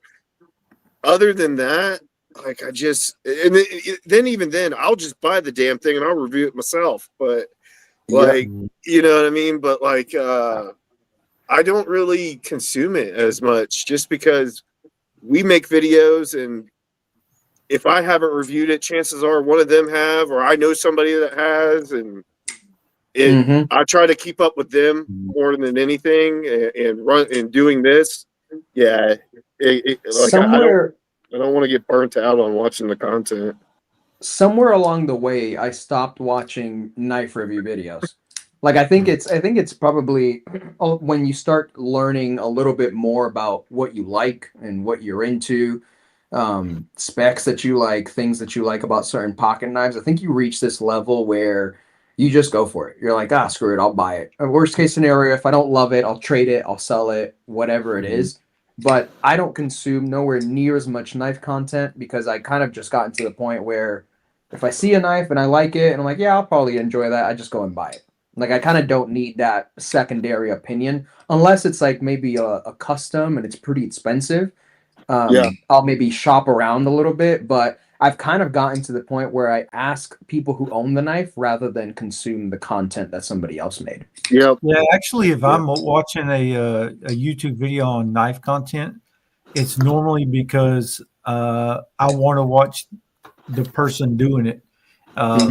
Like it's your friend, it's one of your favorite knives. What do you call them? Knife tubers. One of your favorite knife tubers, and you're like, oh yeah, they just dropped another video. I'll watch that. But yeah, normally I used to watch a lot, like probably too much, and now it's to the point to where I'm more choosy and picky on what I'm going to watch. Yeah, it's more when I find entertaining or something like that. I'll put it in the background as like background noise or something like that. But, what's a recent knife purchase you guys have made that the knife didn't live to your expectations? Ooh, that is a good question. I could tell you one that like I didn't purchase it, but the company sent it to me. Yeah, that's fair game. It's a good knife. It's a good knife for what it is, but I wasn't like thrilled on the pull and like the action on it. That North Mountain blade, the closing on the action on that slip joint is a little mushy on it, and I just wasn't like super thrilled on it. What's it the called? Fit and finish, North Mountain Blades Classic Slim, Lanny. It's I'll show you it. Hold on, I'll show you it. I want to see it. I don't own anything from North Mountain Blades. It's perfectly adequate for the price point that it's at, and like I would recommend it to people. But I think I'm spoiled by GECs. That is where I'm getting more picky because I'm spoiled from GEC and Jack Wolf knives and shit like that. If it doesn't have like a perfect freaking pull, then I'm noticing it, and now I'm like, well, it could be better. So it's this right here. It's got desert ironwood covers on it. Yeah, that's pretty. And then this actually right here is the pivot screw. It sits flush. Oh, interesting. Okay. Yeah. Never seen that before. Me neither. I thought it was a fucking sticker when I first got it. I said that in the video because I was like, is that a fucking sticker? Why is it there? Why put a pivot screw on a slip joint? I see them on, I get it because I see it on Jack Wolf's, but you know it's a damn pivot. You know it's a screw because it's a fucking screw there. This, I did not know it was a screw at first, you know? Yeah, it's the first time I see a flathead. Yeah. I love that blade. It's running that. Yeah, they're the ones who do that. Is it San Mai? Is that what that is? Yeah. Yep. Beautiful blade, but on the close, right? When I get to here, it's okay, but when I get to here, it's just mushy. It's not a great snap on the pull. And I don't know if it just needs to be flushed or what. I'm not sure. But it just doesn't have the best walk and talk. Interesting. Yeah. I don't know what it is. It's a pretty knife. Yeah, like it's a nice knife, and it's $130. You know, nice. I like the fit and finish, perfectly centered. Everything's fine, but it's just that walk and talk on it that just bugs me a little bit. You know, where it was leaving a little bit left to be desired. That's all. You know. Yeah. I just wish I had a little bit about stickers. North Mountain knives, and maybe you could shed a little more light on this. I remember seeing their Dwyer production knife, and in the listing for that knife, I think if I remember correctly, it said something like handcrafted, Japanese, etc., and then at the bottom it said like made in China. If I remember correctly, that's what I remember. That's what I saw. Right. I don't get it. Like, have you handled that one knife too, or no? No, I have. This is the only knife I've handled by them, and this is like a Japanese style San Mai, but then it's like made in China. Yeah, I don't get it. I've handled one of their flipper knives. It's one of those flipper button lock and a Tanto, and for the money, it was a really good quality knife. Yeah. That's the only experience I've had with North Mountain blades. Off of that, my first experience, it was a damn good flipper knife button lock for the money. Can't remember how much it was, but it was really good quality. So yeah, I've never held the slip joints that they've made. Yeah, I'll send this one to you guys to check out. All right. Yeah, we got to pass that one around. Yeah, I'll send this one to you guys to check out. But yeah, this one just it's a good knife. Don't get me wrong. It's just that walk and talk on there. You'd have to be a slip joint guy to really know what the hell I'm talking about. Because when you come from GEC and then you get that, you're like, what the fuck is that? Like, when you come from GEC and from a Jack Wolf slip joint, it's hard to beat those, man. Dude, I'm telling you, they set a freaking bar. That's what I'm telling you, dude. I'm gonna send you a GEC to check out, and then it's gonna set a bar, and then you're gonna be pissed because nothing else is gonna touch that bar. And All then, right, I'm looking forward to it. Again, I've heard so much about it, so then you're gonna be like, God damn it, Chris, why'd you do that? Now I can't fucking stop. Like, you're gonna send them down a rabbit hole, man. Dude, it's all right. Now, at least I got my plugs, right? If I want to get one, at least I know the guys to ask which one I should get. So, oh yeah. All right, who's gonna go next? Mike. I don't know if you're a drinking guy, Budweiser or Miller Lite. I'm gonna go Budweiser. Budweiser. Yeah, I'll go Budweiser, I guess. Hold on, I want to know, Mike, did you get a knife that you were disappointed with? Yeah, I did. There was a knife center exclusive, and I'm a big slip joint guy. I mean, I'm not just slip joints. If you watch my channel, you know I like moderns too. But the Case Sodbuster, I love it. The Sodbuster Junior. And I've got a couple of that I like, but there was one that was coming out in carbon steel, and I know it'll patina, and I'm like, oh yeah, the bone looks really good on that, because normally you'll get carbon steel, but the daggum covers are not that great. But every now and again they'll come out with something cool, and they did. They come out with the mahogany peach seed jig nice. Bone. And so I pre-ordered it, and it took like 2 months for me to get it. When I got it, the blade was touching the liner, so it was way off center. I opened it up. The blade was bent at the tip. There was pepper spots all over the whole entire blade. The liner sit above the bone, so like this far. I got a video on it. It's pretty incredible. There was so much blade wobble. It was wiggling big time. It was terrible. Like, I almost didn't post the video. I mean, I didn't tear them up, but I'm like, look, this is what I got. I unboxed it. I'm like, this is what it is.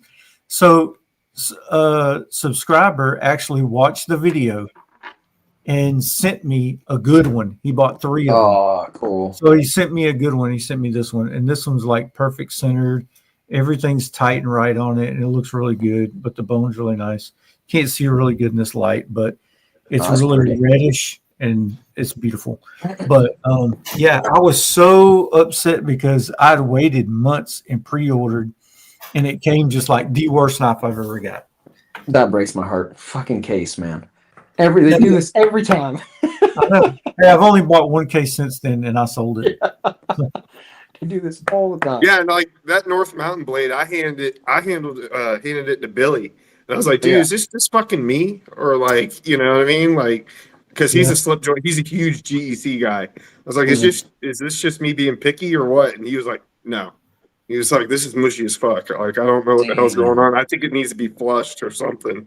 He goes, something's wrong with it. Like, because I try to give everything the benefit of the doubt. Like, I'm like, maybe it's just me being, you know, am I being a snob or what? You know what I mean? Yeah. And he's like, no, I can feel it. He goes, there's something wrong with it. So, what you got, Damien? So I'm really picky about what I buy now. So typically I buy things that I'm pretty sure, 98% sure that I'm gonna like, right? But I did pick up a SOG from Temu just to check it out.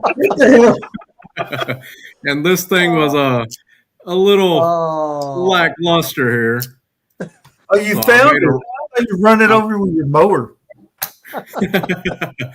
So I made a reel. I was like, I'm going to give you guys a quick review on this baby. A SOG off of Temu. I was like, I did that right there, and then I chucked it into the yard. I was like, there you go. That's your review. Give that one to someone you really hate. Like, yeah, I got you this night, buddy. Bro, we were on video with him for a half hour while he was searching for that damn thing because he couldn't find it in the yard. But yeah, I just bought it just because I see knives on Temu all the time. I'm like, let me try one of these damn knives and see what the hell. But there you go. Now you realize you're not missing out on shit. Yeah, this sucks. Oh man. Well, and I quickly found out that apparently YouTube has a thing about counterfeit knives, yeah. and Yeah. they pulled my videos. You better not take this one down. They better not. All right, mine's an interesting one because I've been very lucky to work with Benchmade on a couple projects this year, which is fucking cool. So they came out with this. This is the Loden, and when I first saw this knife, I was like, man, this is kind of cool. Like, it doesn't look like a Benchmade. It's pretty interesting. Like, okay, cool. Like, I'm so excited to check that out. Everything, like, aesthetically, this knife is pretty dope. Like, I love the dagger blade. Like, it looks futuristic. But this is, like, why'd you make this flipper tab like this, man? Like, it's so, like a wet fart, just, like, deploying this blade out. And it makes me so sad, dude, because the knife is actually cool, but it just feels like I'm doing this in, like, slow motion. And if you don't really, like, give it some oomph, the blade just kind of does that. I hate that. Yeah, and it makes me sad because, like, you'll never carry I'm not a hater of Benchmade. Like, they've done a lot of great things for the knife world. But then you do stuff like this, and I'm like, see, this is why people hate you guys.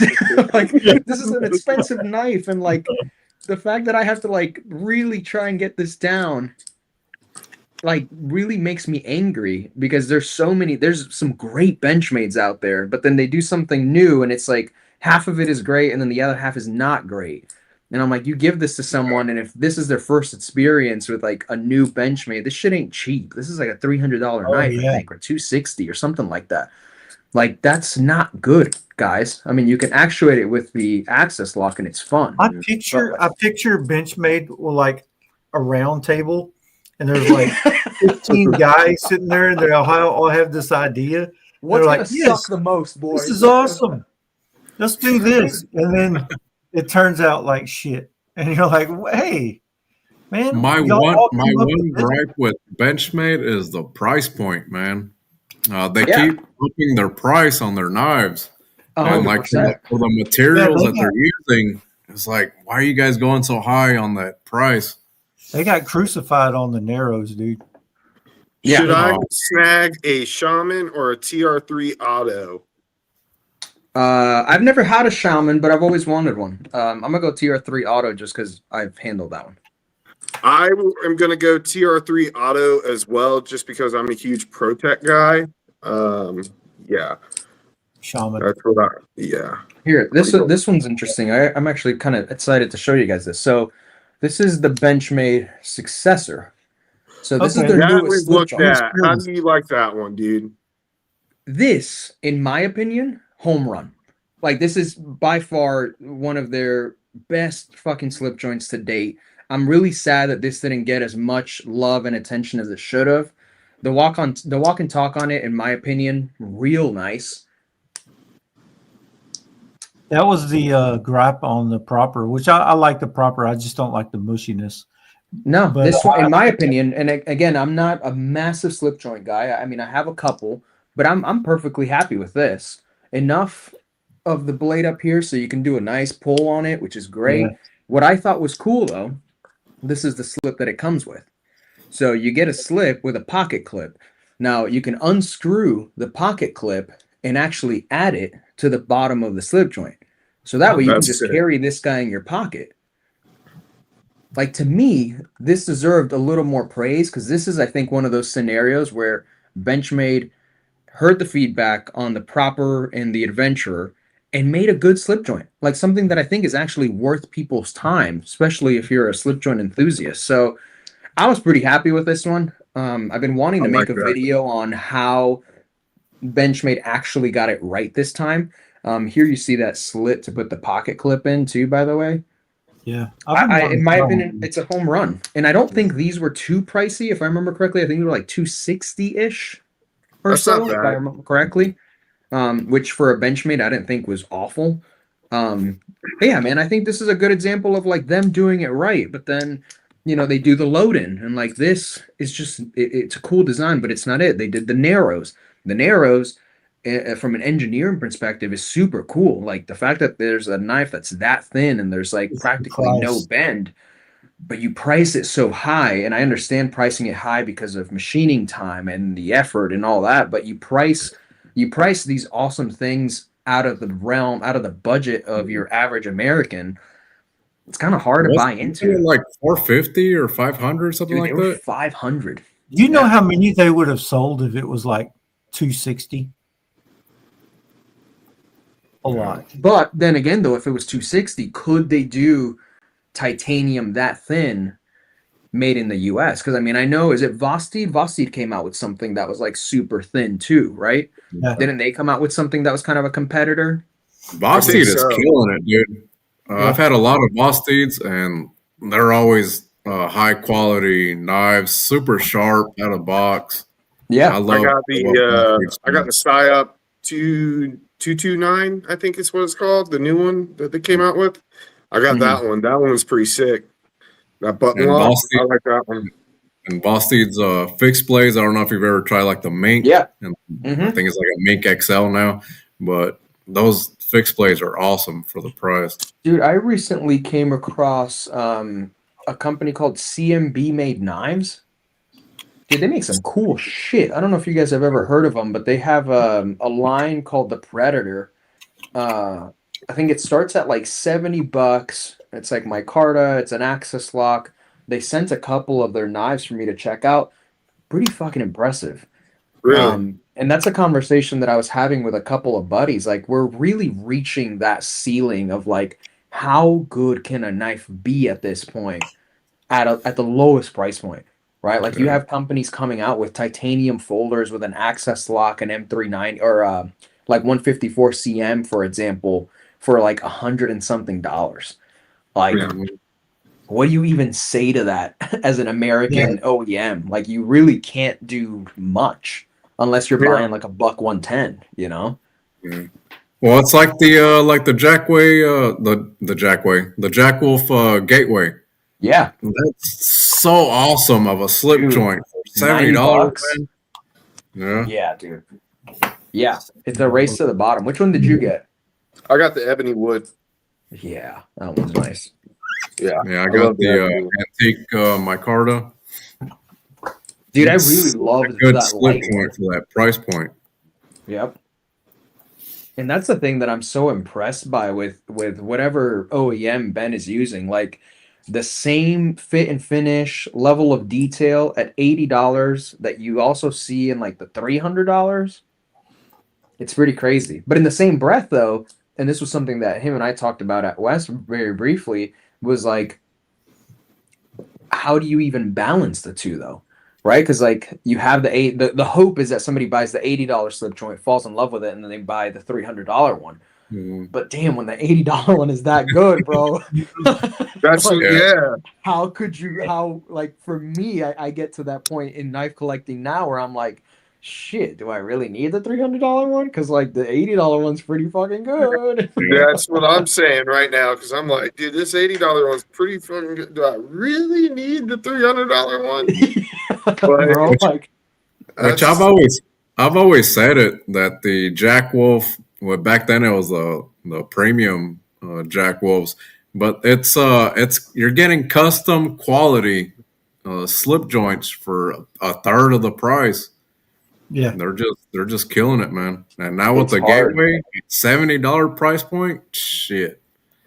Yeah, dude, it's harder. It's becoming harder and harder to like really justify the increase in price. I think it also falls into the point now, though, for Ben, where he's built a cult following, right? And he has enthusiasts who want one of everything. So I mean, I think he'll be fine in the long run, don't get me wrong, but you start reaching that point where you're just like, shit, man, like I'm okay with spending the 80 and I don't got to spend the 300. But he's smart he's smart that he started with the premium stuff, because it's kind of hard to start at that $70 mark with that knife and then jack it up to 300, 350, and then it's easier to go the other way. You know what I mean?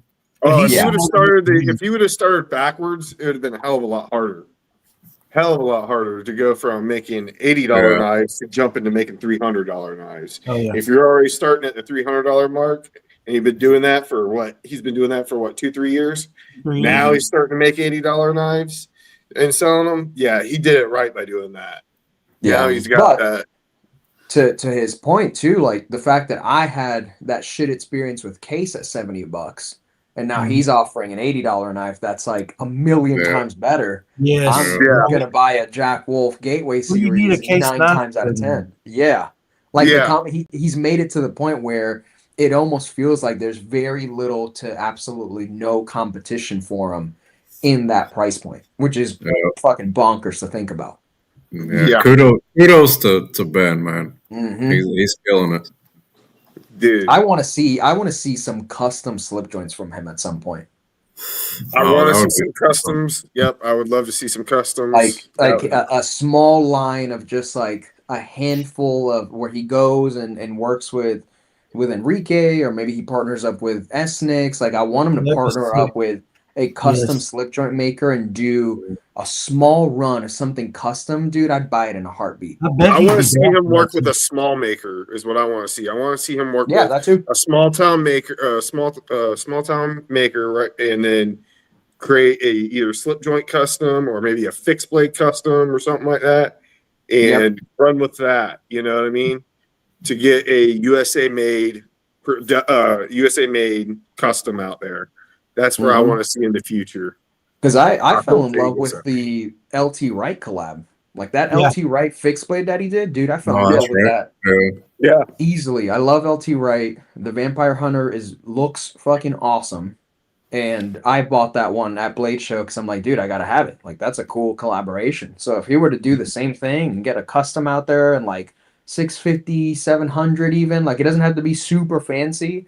But with his like signature at the bottom of the blade, dude, as a fan of like him, if we could get him hooked up with, if we could get him hooked up with like somebody like Trevor or somebody, like, you know what I mean, to do a collaboration with, that would be freaking sick. You know what I mean? A smaller maker out there doing killer work, that would be sick.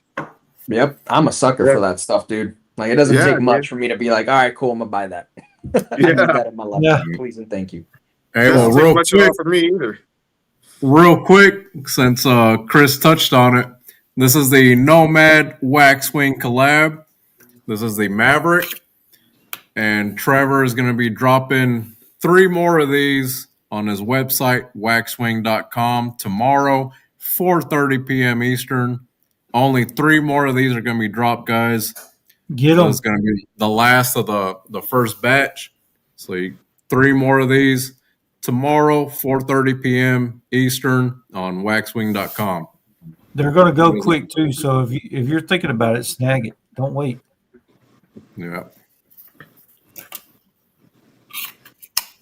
I want one of those. I want to see one of those in like green micarta. Oh, green micarta? Oh yeah, dude. Dude, I am a sucker for some micarta on fixed blades. Dude, I'm a sucker for green micarta.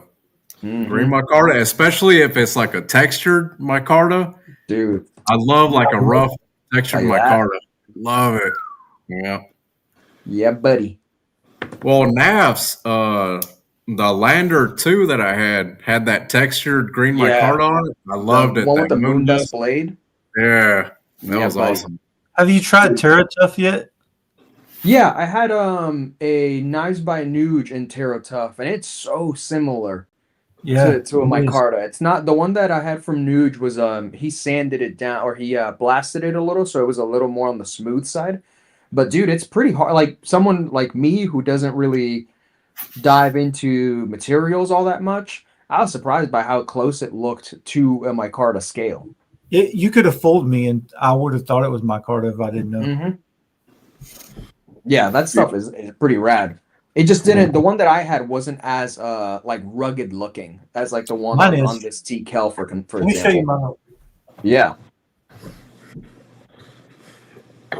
This one is the Maximit PM2.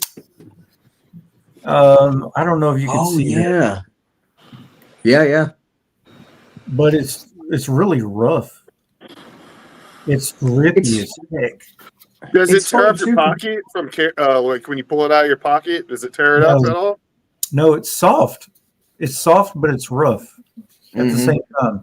It feels like almost like fabric. Yeah, Oh, I would say it's okay. the You best could, way to like, explain it.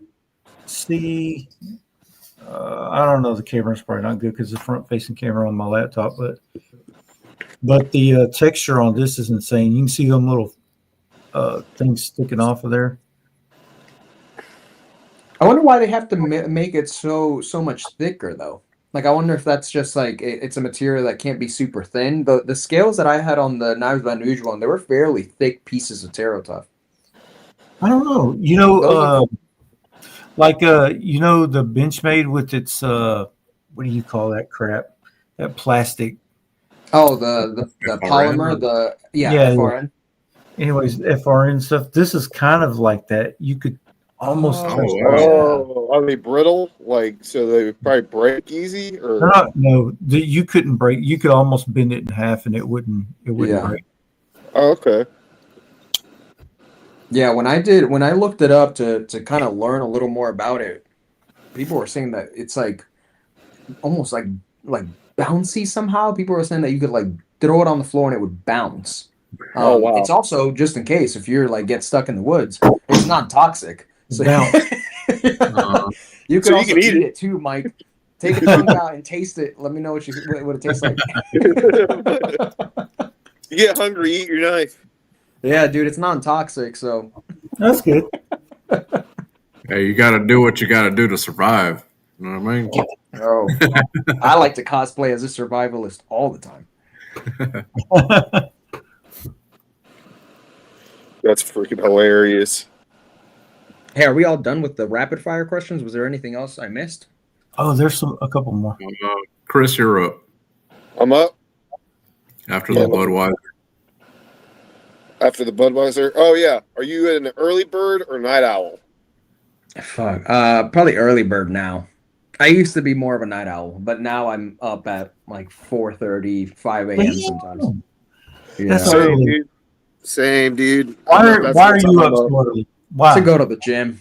I used to go to the gym at like 12 at night, but then when I started doing video stuff and wanted to get into the office at like 9 a.m., when I would get out of work at 5, I'm like, man, the last thing I want to do is go to the fucking gym. So now I go at 4:30, so that way there's nobody in the gym. I can get my workout done, come home, and then kind of relax when I get back from work. But now that I'm kind of solo creator, then now I'm kind of debating like, maybe I'll just start going at night again. Right.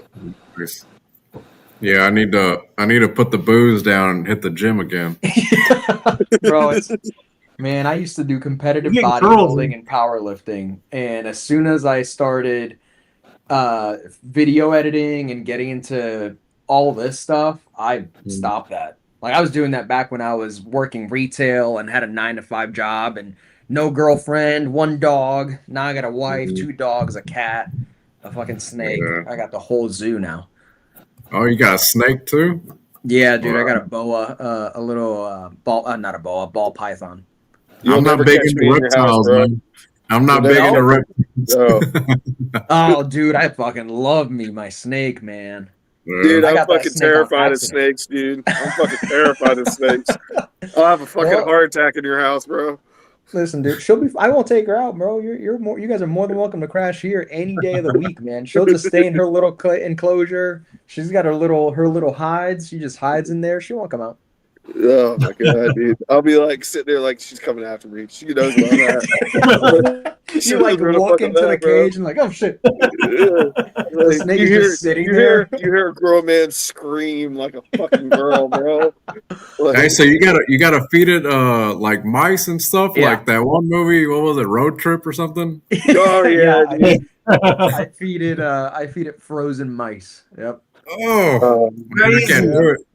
I can't do it. Crazy.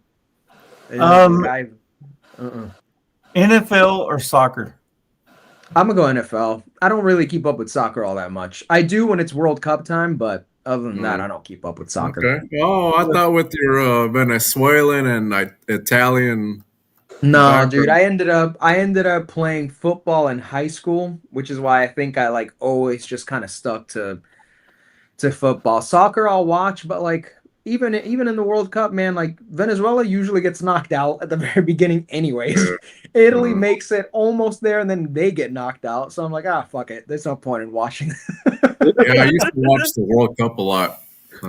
Back when Mexico had a really good team. Shit, we're talking like fucking 98 or some shit. I used to watch the World Cup. Yeah, dude. For me, like I started watching football and I don't really have a team. It used to be the Pittsburgh Steelers back in the day. And it was only because they had Troy Polamalu, and when I was playing football, I had really long hair. So of course my nickname became Polamalu. And then once he retired, I was like, well, I'll watch it, but like I don't really got a team. I'll kind of go with whatever team my friends are rooting for. Do you watch I'll throw an oddball in here. Boxing or UFC? I'll do UFC. I don't keep up with it all that much. Like I'll go and we'll go to like Buffalo Wild Wings or whatever and watch a fight here and there, but I just don't keep up with it all too much. I don't keep up with it that much either, but I can sit there and watch it all freaking day long. Like it's so entertaining to me. I can literally from the time I wake up to the time I go to bed, I can sit there and watch UFC fights. I'll watch it if I can make it like a little event. Like we used to hang out and have like cigars and pizza and like we'd spend hours just smoking cigars, having some food, having some drinks. If it's like that, dude, I'll watch it all fucking night. But I myself, like here at home, I won't sit and watch fights. Yeah, I used to be big into UFC back when George St. Pierre was fighting. Once he retired, I kind of dropped out of UFC. Yeah, for me, sports, I'd rather watch sports like with friends if it's like a party. But I typically won't watch sports solo. It's just not my favorite thing to do.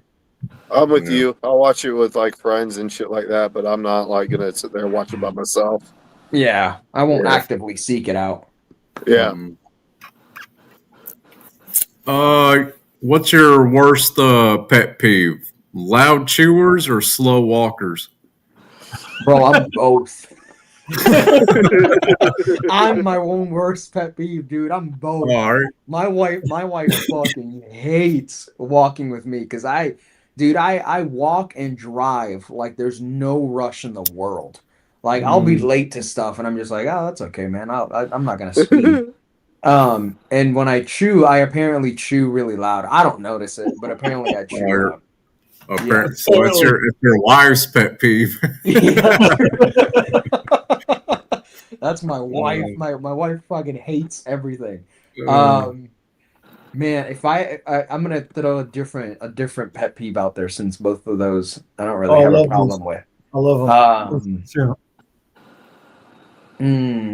I hate when I'm talking to someone and they don't make eye contact.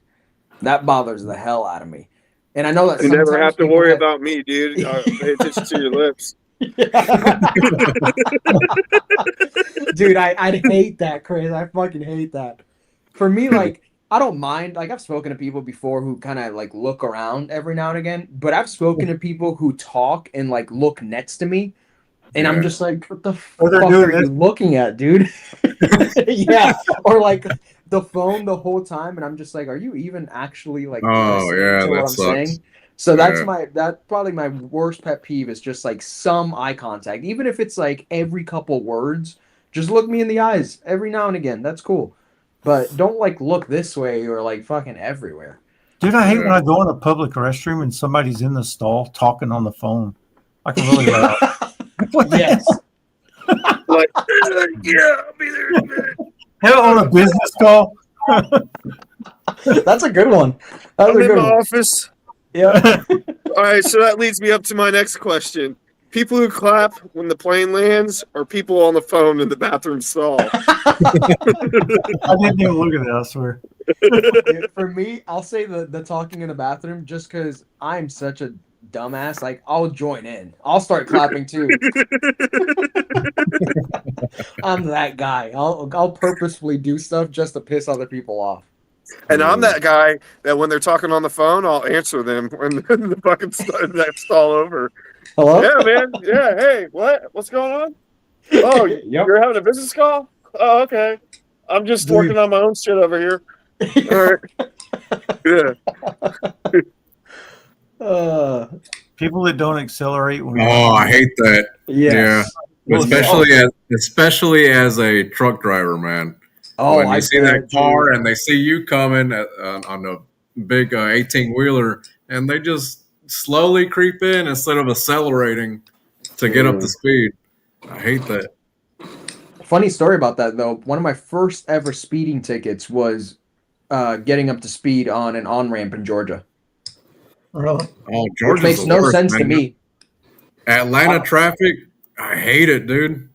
I don't Hate get it. how the fuck he wrote me a ticket for going fast while getting on the freeway, but he did. And I was like, all right, cool. Wow. Yep. Blonde or brunette? I'm gonna go blonde, even though my wife is a brunette. But I met her when I met her, she was blonde. Okay. There you go. There you Dang, bro. Living go. You're like, dangerously. whatever my wife is wearing at the I time. like how you preface that after. Yep. Clear that up. No, dude. I mean, Damien, you may understand this. Okay, we'll get real for a second.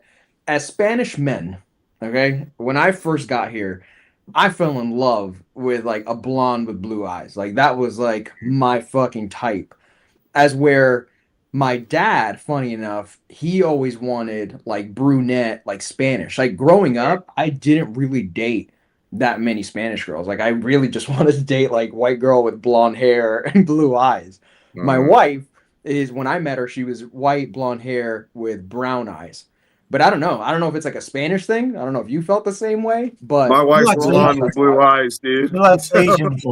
Well, my wife is currently watching this, so I'm gonna say whatever color of hair she's got at the time. That's what I'm gonna do. good save. What nationality is your wife? Oh, she's white. She was born in Massachusetts. She's American. Oh, Mhm. nice.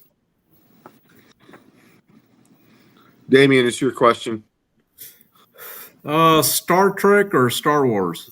There is a right answer. Star Wars, dude. Yeah, Yeah. my man.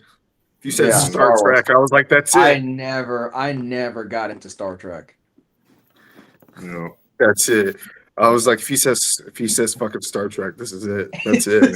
Yeah. That's it. We are This really- done. this- Chris this is whole a fucking huge podcast is over, dude. Star Wars nerd.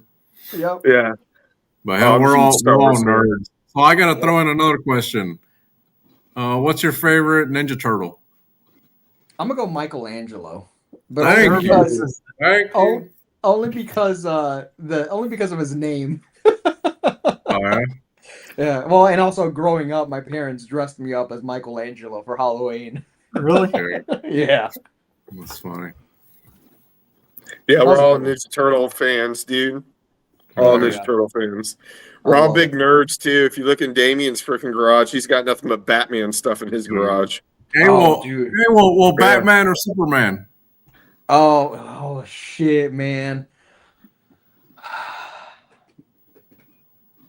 It's okay. You won't hurt my feelings. Well, it's just tough because like I like the aspect of the Kryptonian like super strong guy, but I also like the aspect that Batman's got all the tech and the cool shit.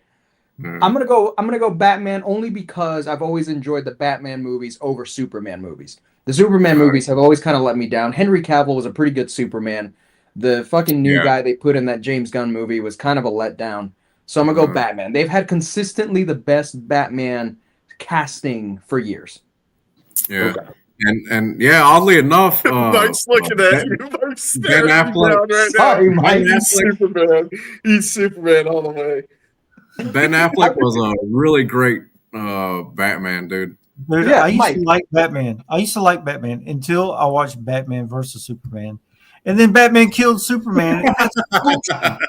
That's true. You could have just That's looked true. at him and killed him. You could have just That's looked at him. true. But I will say, and maybe you disagree, Mike, the casting for Superman has always been kind of weird. I Like like they Chris Reeve. I'm old Yeah. school. I watched him Yes. when I was a little kid. Yeah, Yep. and then I liked Henry Cavill. I liked Yeah. Henry Cavill. I wish they would have done more movies with him, but no. Yep. Like the new guy they put in for that James Gunn one, like the movie was fun. You can definitely tell it was a James Gunn like film, but like that guy just wasn't it. Like he wasn't my Superman. I didn't like Batman when they put the nipples on the suit. Like that was weird as fuck. Like, that was weird as shit. Like I was like, what? Yeah, that was the nipples? That was the only Batman movie I didn't like. Yeah, why has he got nipples? Was it the Val Kilmer one that he had nipples, or was it the George Clooney? No, I think it was. That was the George Clooney, right? Yeah, it was George Clooney, the one where he had nipples, and I was like, why has he got nips? That was when Arnold was Freeze. Freeze. Yeah, dude. I was like, that one sucked. I was like, bring back Val Kilmer. Bring back Val Kilmer. Batman Forever is where it's at. I had the biggest crush on the woman who played Poison Ivy. No, I had the biggest crush on Nicole Kidman, dude. Nicole Kidman back in the day, bro. Oh man. Oh well, back in Batman and Robin, it was Alicia Silverstone. Yes. Yeah. Yes, sir. Robin's like, please be here for me. I'm like, yeah. Hell yes. Top 5 movies, Ricky. I'm gonna go Jurassic Park, Interstellar. Good choice. Fuck. I'm gonna go Oppenheimer. I haven't watched that one. Oh, dude, Oppenheimer's fantastic. Hereditary. Oh, so you're a big Christopher Nolan fan then? Yes. Yeah. Hereditary and fuck. You know what? I'm gonna go Avengers Endgame. I think the Endgame movie like really fucking captured the beautiful aspects of Marvel. That if I had to throw in a sixth one, I would probably say, I know a lot of people weren't big fans of it, but Spider-Man Far From Home. The one where they had all 3 Spider-Man in it. I'm with you. See, and that's where I'm different than Mike and Damien because they're more DC fans. I'm more Marvel. I like Marvel compared to DC. Dude, I remember when Endgame. I just like Superman. When Endgame came out, man, like I don't think Marvel could have done any better with those like Endgame movies, like Endgame and whatever the fuck the one before it was too, the whole Thanos trilogy, like that was peak Marvel. Yes. Like it couldn't have gotten any better than that, and sadly it hasn't. So no, I agree. But yeah, big Christopher Nolan fan. I liked a lot of the Marvel movies. I think the last one I saw was Thor Ragnarok. What I didn't like about the Marvel movies was like that, like you had to watch like all the movies to know where you're at in the story. See, and that's what kills me about DC. Like I'm such a nerd with like trying to learn all the lore and the backstory, and DC keeps like retconning so much shit that it pisses me off because I'm like, God damn it, I really wanted to know that story. Like Black Adam. Oh, that pissed me off so much because, like, I thought Black Adam was, like, okay.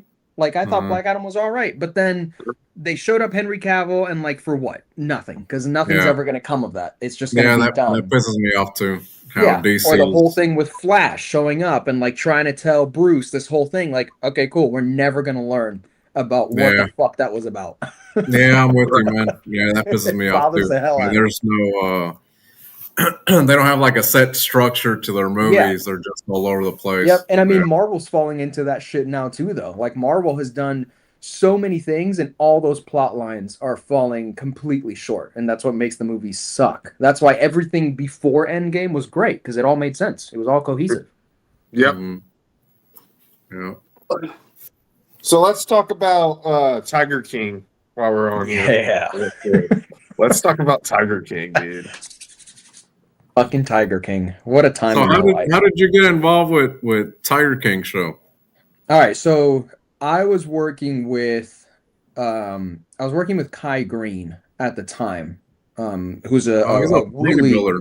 Yeah, he's a really well-known bodybuilder. So I connected with Kai Green, and we were filming at this gym called Redcon 1, which is the gym of this like really fucking massive supplement company. So I was working with Kai, and then I met this guy named Q, and Q was Kai's like buddy and personal trainer friend. So I connect with Q and I end up filming a couple of videos with him too. Fast forward, I stopped working with Kai Green and I get a message from Q one day and he's like, "Hey man, I'm going to a safari.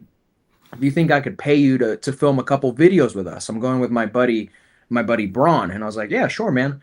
So I meet up with him. I pack my shit. I meet up with him. He's like, "All right, cool. We'll only be gone for like 2 or 3 days. Like, it won't be a long trip. We'll go to Myrtle Beach." My dumbass thought that Myrtle Beach was in Florida. So I really thought we were just like taking a day trip.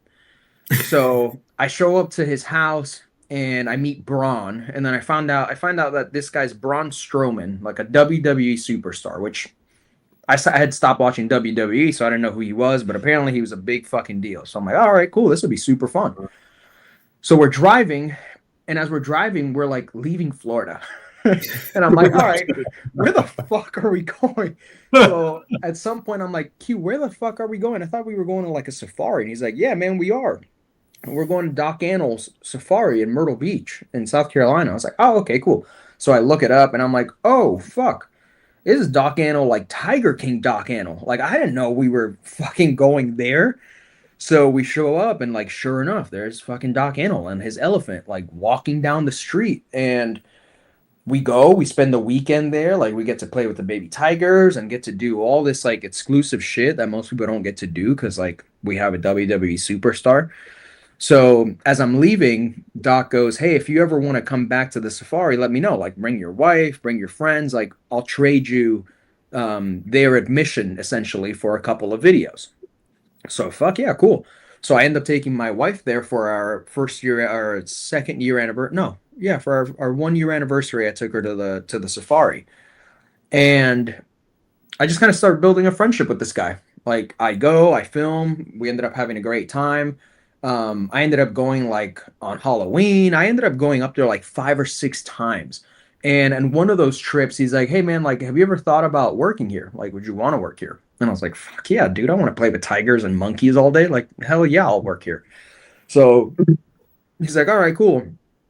I have a house on the property that's brand new. Like, my daughter lived in there. You can live in this house, and it's this like beautiful 2-story house by the lake." He's like, "I'll give you the house so you can move your wife and you can move into, and I'll like pay you guys a salary, and like you can be the video guy and your wife can just work at the safari too if you want." So all right, we're like, all right, fuck yeah, cool. So a couple like in January of 2022, we end up moving to Myrtle Beach and like working at Myrtle Beach Safari. And yeah, again, it all happened by fucking coincidence, like just knowing this guy who knew this other guy.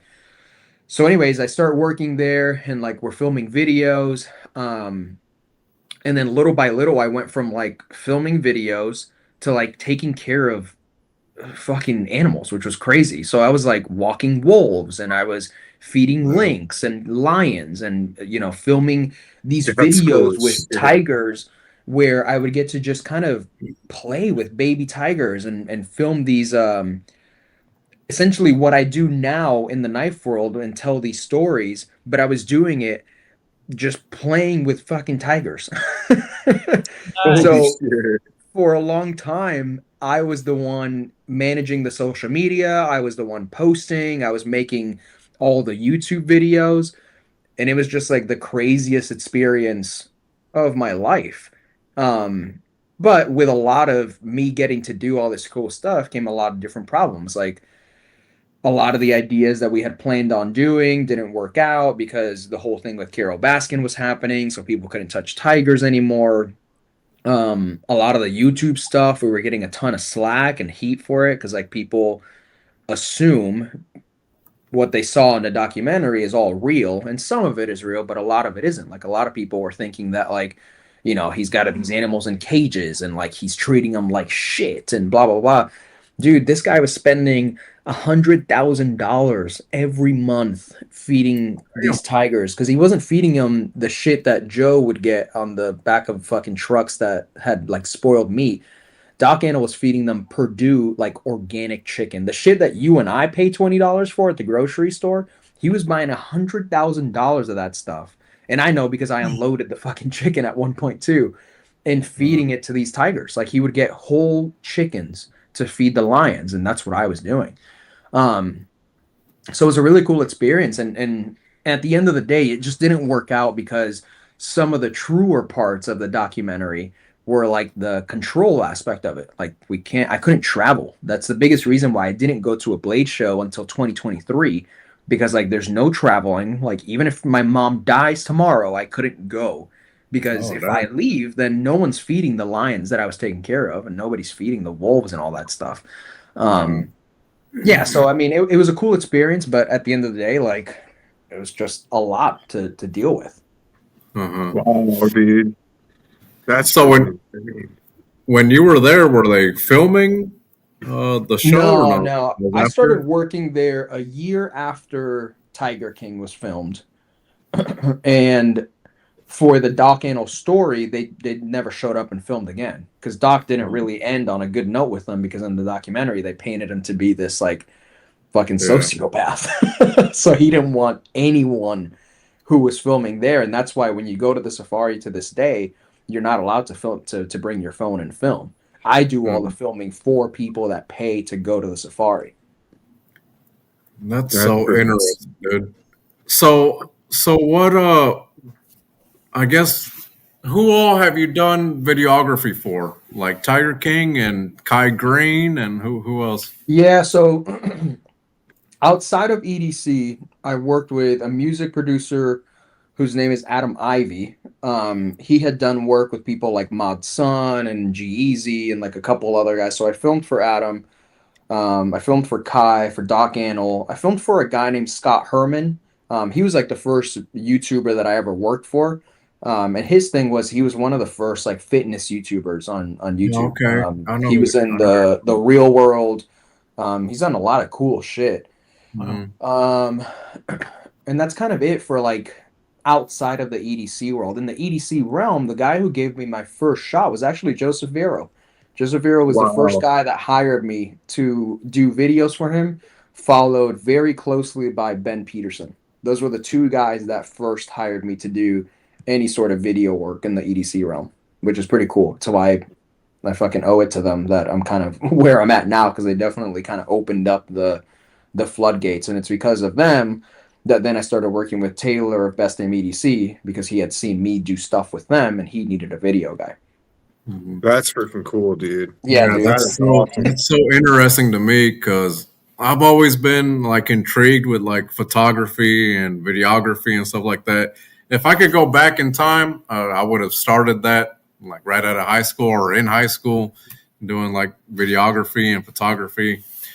So that's so interesting to me. That's awesome. Yeah, dude. I mean, the beautiful thing is though, like it's never too late to learn, right? And I think if I could go back, I would want to document more of myself, because I think it probably would have helped me out more now. Like I'm really blessed that I got the opportunity to film for so many people, but a lot of the times my camera was pointed that way. Like there wasn't many opportunities where the camera was on me. So because of that, like I have all these skills, but I still have to work really hard to be comfortable in front of a camera filming myself. And I have to be okay with, well, man, I just fucked that up. Like now I got to fix it in editing, and like, oh, hey, that doesn't really make sense in editing now. So now I have to refilm the whole thing. So like, I understand where you're coming from too, but I think that now there's so much more resources that can help us become better content creators than there was back then.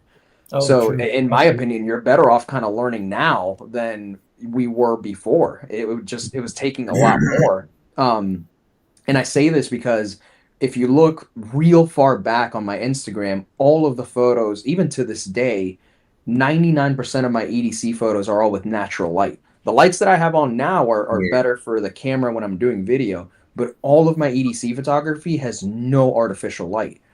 And then if you look at someone like Sam, Raven the Pirate, he shoots everything. Most of his work is artificial light, but he knows color science. He understands the way lighting should be, where to place lights, how things work to get those beautiful fucking shots that he gets. I could never do that. And I can learn how to do that, but like for me, I've gotten so comfortable with natural light that that's where I reside in. But if I wanted to learn that stuff now, I can. As where back then, like there wasn't many YouTubers teaching people like how to light knives. You know, even if you Google it now and you're like, how do I light this knife? there's no one teaching us how to light knives. It's usually like, how do I light this water bottle, or like this makeup brush, or like this other thing. So I think I think we're in a place now where we can all learn much faster than we could before.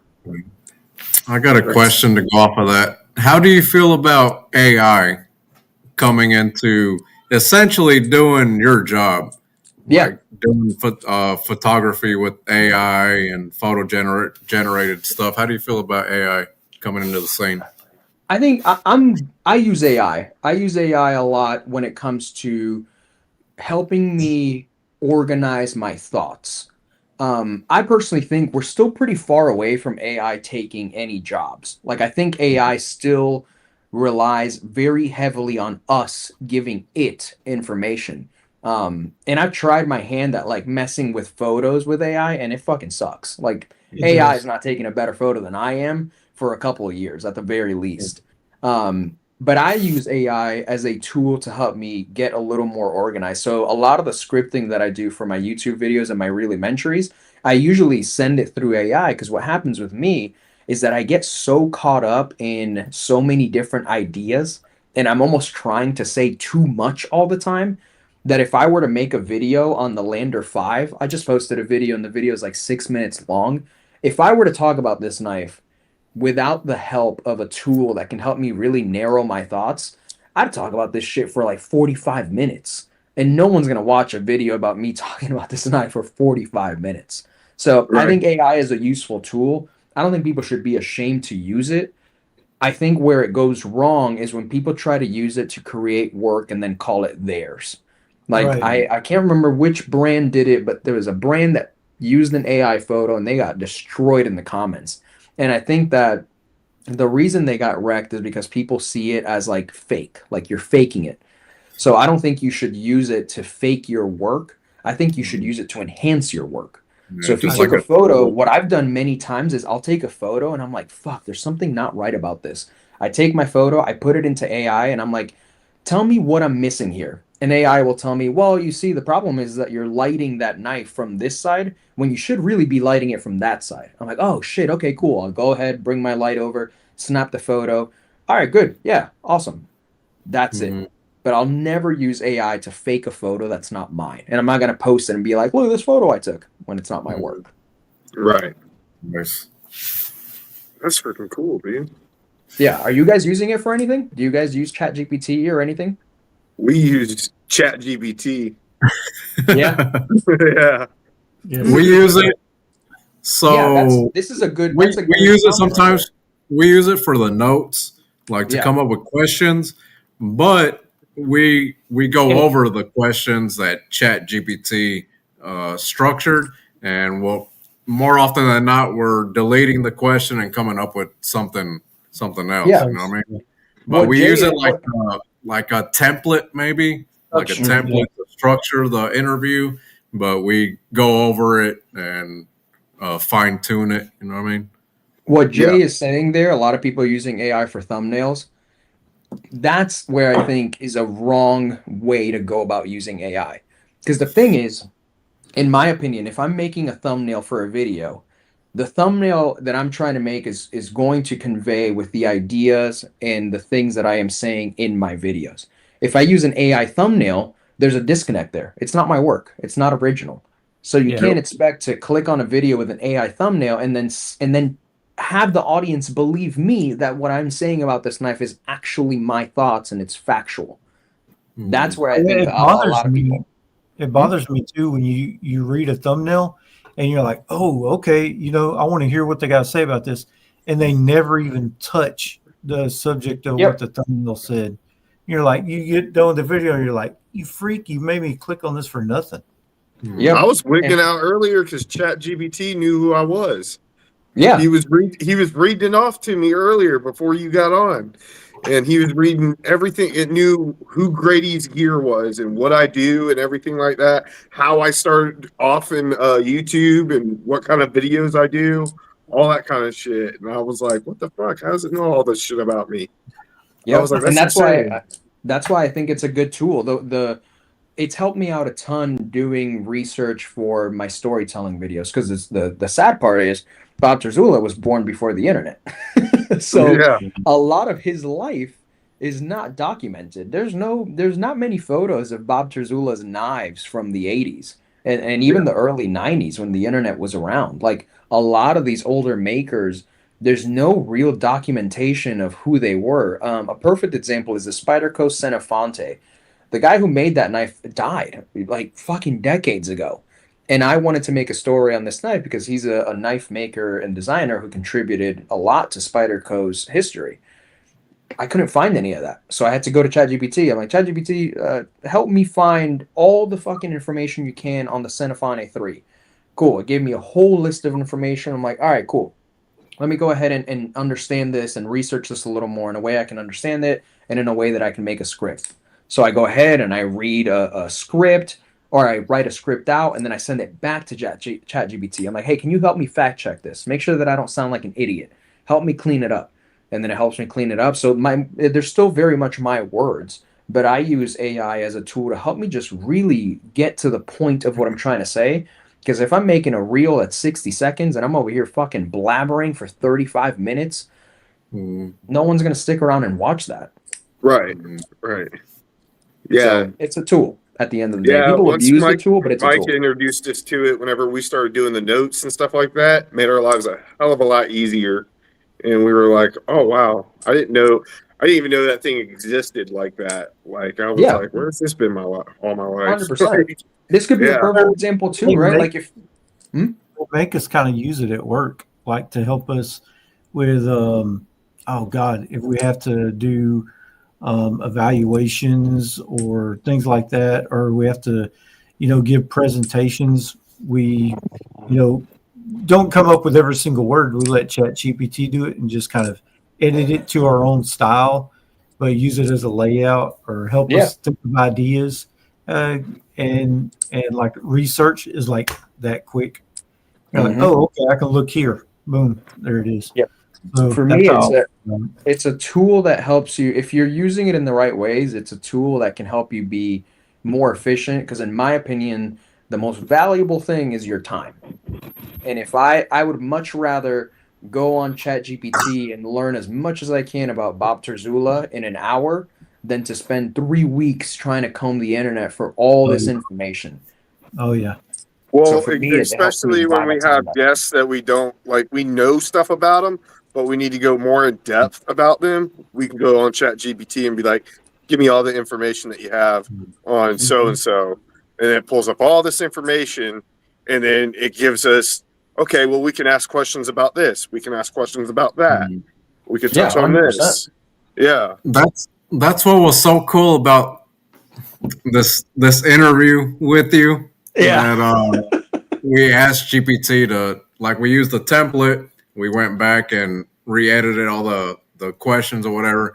But it was so cool that we haven't looked at, except for the rapid fire, we haven't looked at any of the questions. We haven't asked the first damn question off of there. Dude, we'll do a part 2, man. We'll do a part 2 because I had a lot of fun. So I'm happy to do a part 2 if you guys are down.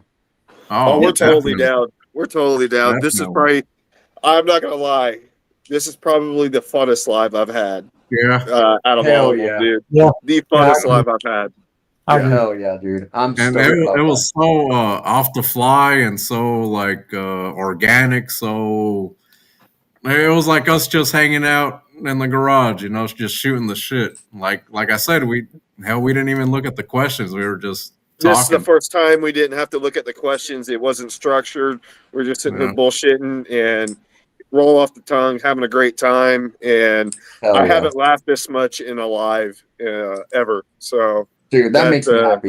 That's freaking awesome, man. I'm glad that we can roll step brothers off of each other. Freaking awesome. Hell yeah, dude. And I think that's what these should be, right? Like for me, there's my brain breaks off into 2 parts, right? Because like, for example, my Bob Terzula video, I got on the phone with Bob, and him and I didn't even dive into the questions that I had for him for that video until like an hour in. I spoke to his wife, Suze, about like life and her acting and her singing. And then we spoke to Bob about his book and like just like this whole thing that I'm grateful for. I'm so stoked that man gave me so much of his time. But I think when you go into it with the intentions of like, all right, we want to ask these questions, it's easy for us to get into that as creators. It's easy for us to get into that role where like, okay, we have to hit point A, B, and C in order for this to be valuable. And sometimes the most value comes from just having a conversation. And it doesn't have, if you can weave in the questions, cool. But if you can't, then that's okay. That's why whenever I try and get these makers to like, hey man, I did it with Jonathan McNeese when he had his Ridge Runner fixed blade. I was like, Jonathan, just give me like a little video on, what you like, why you designed this knife in the first place. And he sent me like a minute and a half, and he was like, oh, dude, I'm so sorry. Like I sent you so much, and I'm like, bro, no stress, man. Like I'm happy to learn way more about this thing. Like you rattle everything you want. But I think it's just better when you have that kind of laxed nature to it, because then you really get some important stuff. Yeah, absolutely, dude. Yeah, I enjoy this style of content and what we're doing now. This is my favorite part of me being on YouTube. Hey, give me a quick sec. I'm gonna grab my charger because my laptop's Yeah, off. go ahead, bro. Okay. Hey, while he went to go grab that, I'm gonna go tinkle real quick. Be right back. Can you stop saying tinkle? I sound like a little girl. He keeps saying it every time. every freaking time he says tinkle. That's what little girls do.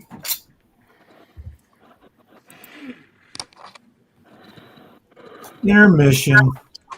Intermission. I think it's adorable, man, because he's just like this burly guy and he's got a tinkle. Yeah. You haven't lived yet until at least you're lucky. Bro. He didn't take the laptop with him because typically he does. He props it up and he winks at us. Yeah, he'll wink, smile. Dude, Well, I'm actually now upset that he didn't. What the fuck? Am I not part of the group? Yeah, because typically he takes the laptop with us while he goes to pee. What the fuck, dude? Yeah, dude, you gotta give him shit for it when he comes back. Yeah, now I'm pissed. Yeah. I'm telling you, we was talking about, like video formats like this where it's just, natural and everything, and, having fun and laughing and joking makes the best content. We always get on these calls every single day, like on Instagram, like video chat with each other. Dude, it would be gold if we just posted that stuff. Yeah, we always say that. People would laugh their butts off at us, dude. Dude, it's what I think that the community as a whole just needs more of that.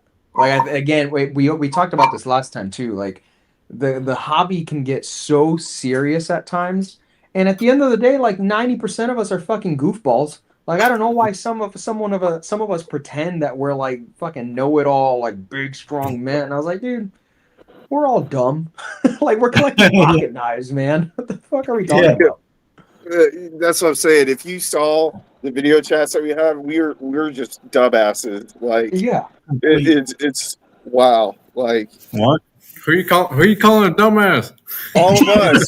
Hey, he heard dumbass and he came running. Did you see that? Yeah, bro. I'm mad you didn't bring the laptop with you, dude. They said that you do that all the time. Yeah, he got mad that you didn't take it. Yeah, off camera. We'll do that. Off the live. When there's not people on here. Hey, subscribe to Damien's OnlyFans. Link is down below. Hey, I appreciate the plug, man. I got you, bro. I got you. Hey, man, every penny counts, dude. We got to make you $65 so you can get your own quiet carry thing, bro. That's my mission now. I gotta make my money back for buying Chris's Christmas gift. He's selling feet pics on the side. Ignore the crust. Dude, I'm about to start a GoFundMe. Like that shit on my Instagram.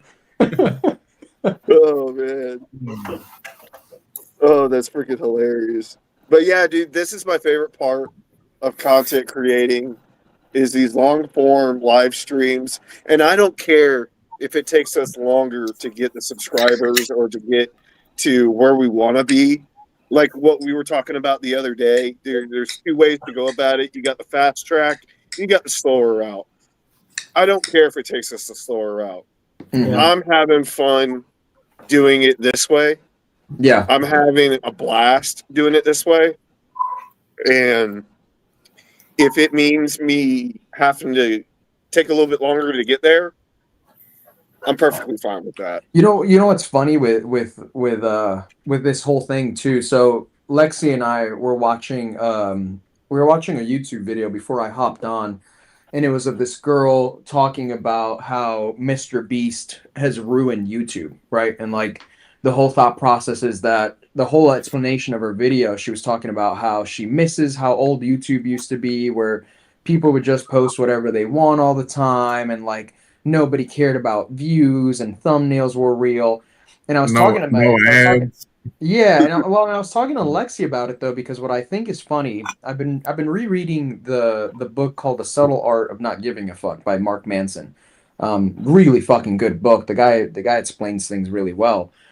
But the chapter I was reading today, he talks about how people are obsessed with always wanting to be the best at everything. Like the top person, like you have to be number one at everything.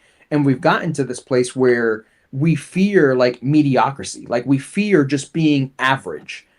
And it cracked me up watching that video because I don't think Mr. Beast ruined YouTube. I think us as humans, if anything, YouTube ruined YouTube. But if we're looking past that, like us as humans have ruined YouTube because now people want to post videos and go viral. Everybody's chasing virality. Everybody wants to have a with 1 million subscribers. Nobody's happy with a channel with 100,000. No one's happy with a channel with 10,000. They want to have the most fucking followers. Right. What's wrong with having a YouTube channel with 100,000 subs that pays you $6,000 a month, right? In my eyes, there's nothing fucking wrong. I'd be happy as hell if I made $6,000 on YouTube every month. That covers all my bills. That gives me a little money to play with. Like, there's nothing wrong with that. So I think a lot of folks nowadays are just not happy with just being average. Like, we all have YouTube channels, right? We're all at different numbers. The numbers don't mean shit if you're totally unhappy doing what you're doing now. If we all get to a level where our channels are successful and like we all get enough money to pay our bills, like I'm cool with walking the Blade Show and nobody fucking recognizing me. I don't need makers and people to come up to me and shake my hand and ask for autographs. I'm fucking cool with not needing any of that shit. As long as I get to do what I love, as long as I'm making good money to support myself and my family, that's all that matters at the end of the day. Yep. I'm with you on that, dude. As long as I'm doing what makes me happy and I get to me, I wake up every day and I go, I get to do this. I'm happy I get to do this. And 100%. That means more to me than anything else. I get to get up every day and do these videos and hang out with my friends and make content and have a good time. And that's awesome to me. And I get to meet more people that are in this hobby that I'm into, that I'm passionate about. And I get to talk about these things with other people who are into the same shit that I'm into. That's freaking awesome. That's what I want to do. The parallel to that for me is it's just like we were saying before about knives, right? Like the main topic that people, the videos that hit, the videos that go viral and do well in the EDC community are always the videos of, and I'm guilty because I do that shit too. I just did it on this Lander 5 where I said, I can't believe this knife is $25. Like that's the shit that works because you know that's going to get views because people are like, oh, it's a $25 knife. And that's the race that we're at now is what is the best thing we can get for the least amount of money always. It's the same shit with YouTube. What can we do to get the most views all the time? Yep. And in my opinion, that's what ends up ruining a lot of channels. It's just like this chase of Metal Complex has almost 1 million subs. I got to fucking catch up because if I don't have a channel with 1 million subs like Metal Complex or Melissa Miller, then I'm a fucking nobody. No, dude, it's not about being a fucking nobody. It's about creating stuff that you're passionate about. It's about creating stuff that resonates with other people. That's success. Even if you had a channel with 10K, like who fucking cares? Don't matter. It don't matter. I'm just trying to get to that 1K, and then I'm gonna retire. That's what I'm fucking talking about, David. That's what he says. That's what he always says. I'm gonna get to that 1K and then I'm retired. I've been on this bitch for 2 years. I'm still trying to get to that 1K. Yeah, I get there, I'm fucking retired. Yep. It's a fucking, at the end of the day, it's like a silly goal, but I also understand the other side of it, like seeing that number, right? Like seeing the 1K is exciting because it's like, oh fuck, man, like my work paid off. And I totally understand that. I just think that there's a lot of content creators that kind of get lost in that sauce where they hit the numbers, but the numbers don't mean shit if the people that are watching don't even resonate with you, right? Yeah, man. That's true. If they don't care about what you're posting, then what do the numbers matter? That's why YouTube Shorts was such a hack for so many creators, because you can post the YouTube Short and gain subscribers easy. But most of those subscribers don't give a shit about your long form content. They're not going to watch it. They're watching like the doom scrolling, like brain rot shit. That's what they're watching. Yeah, dude. I'd rather have the long form shit. Yeah, dude. I'd rather have that. Yeah, we definitely know what you're talking about. You know? Yep. So that's my caught rant. up in that bullshit. I get caught up in that shit too, where I'll be doom scrolling and shit like that. I can't stand that though. I don't like that. I'd rather have the long form stuff. That's what I'm more drawn to, and just the real conversations, man. That's what I'm all about. I'm more about having the real conversations and stuff. Yeah. You guys about ready to wrap this up? Yeah, man. Yeah, I'm good to go. Dude, Rikki, it's fun, man. It's fun. Likewise, man. Thanks for having me. Right before we wrap up, you guys don't forget, we got our Waxwing Nomad EDC collab knife. Yeah, buddy. Waxwing is going to be dropping 3 more of these tomorrow, 4:30 p.m. Eastern on waxwing.com. It's going to be the last 3 for a while, guys. So you guys pick one up if you want one. Just Photoshop one on my hand. I got you. There's an awesome put it on that EDC fixed blade. It's got our Nomad EDC logo on one side, Waxwing logo on the other. There you go. Nitro steel, all American made, handmade by Trevor at Waxwing. And these are awesome, guys. Full 4-finger grip on this baby. It feels amazing in the hand, guys. So he's going to be dropping 3 more of these tomorrow on waxwing.com, 4:30 p.m. Eastern. Get one while you can, guys. It doesn't have a flipper tab, so I'm not buying it. We don't got a flipper tab. I ain't buying shit. You said, fuck that guy. I'm not buying that shit. Yeah, Marco said, get an AI thumbnail of me holding it. Oh yeah, that's gonna be a thumbnail for this video. Yeah, dude, AI the fuck out of my oh body. my god, that's Rikki's job right now, is to create an AI thumbnail of him on the Maverick. I'll swear to God, I'll retire. I'll retire before Damien hits 1K, dude. Man, this was an awesome time with you, Rikki. Like I said, we totally went off script. We didn't even look at the questions. This was an awesome hangout with you. And this was kind of sort of what we were going for when we started this podcast. It's just shooting the shit, just talking as friends, just having a good time. So this was awesome having you on, man. It was an honor. Yeah, man, I had a blast, dude. Like I said, it's been a long time since I've been on a live, and just being able to jump on and chit chat about everything that's just not knives was really fun, man. So we'll do a part 2 for sure. And we'll get some definitely doing a part 2. We're definitely watch us do a part 2, and it's the same shit. We just like never. Maybe that should be the joke. We just never do the questions, but we tell them. Oh yeah, we're not even putting notes on the part 2, dude. We're just going into it. We're not even putting notes. Clickbait the shit out of everyone. Oh yes. Oh yes. Part 2. Oh man, it was great having you on. And to piggyback off of Damien, dude, it wasn't kind of sort of what we got into this for. It was exactly what we got into this for. Yeah. This is exactly what we were looking for. We had an awesome time with you, man, and I cannot wait for part 2, bro. I cannot wait. Yeah, dude. I'm stoked. Thank you guys. It's gonna be a blast. Yeah, man. Yeah. Thank you guys so much in the chat for joining us. This is Nomad EDC. I hope you guys have a fantastic night. We're going to see you guys in the next one. Hope you guys had a happy Thanksgiving, and we'll see you guys in the next one. Thank you. Peace. Thank you. Later, y'all.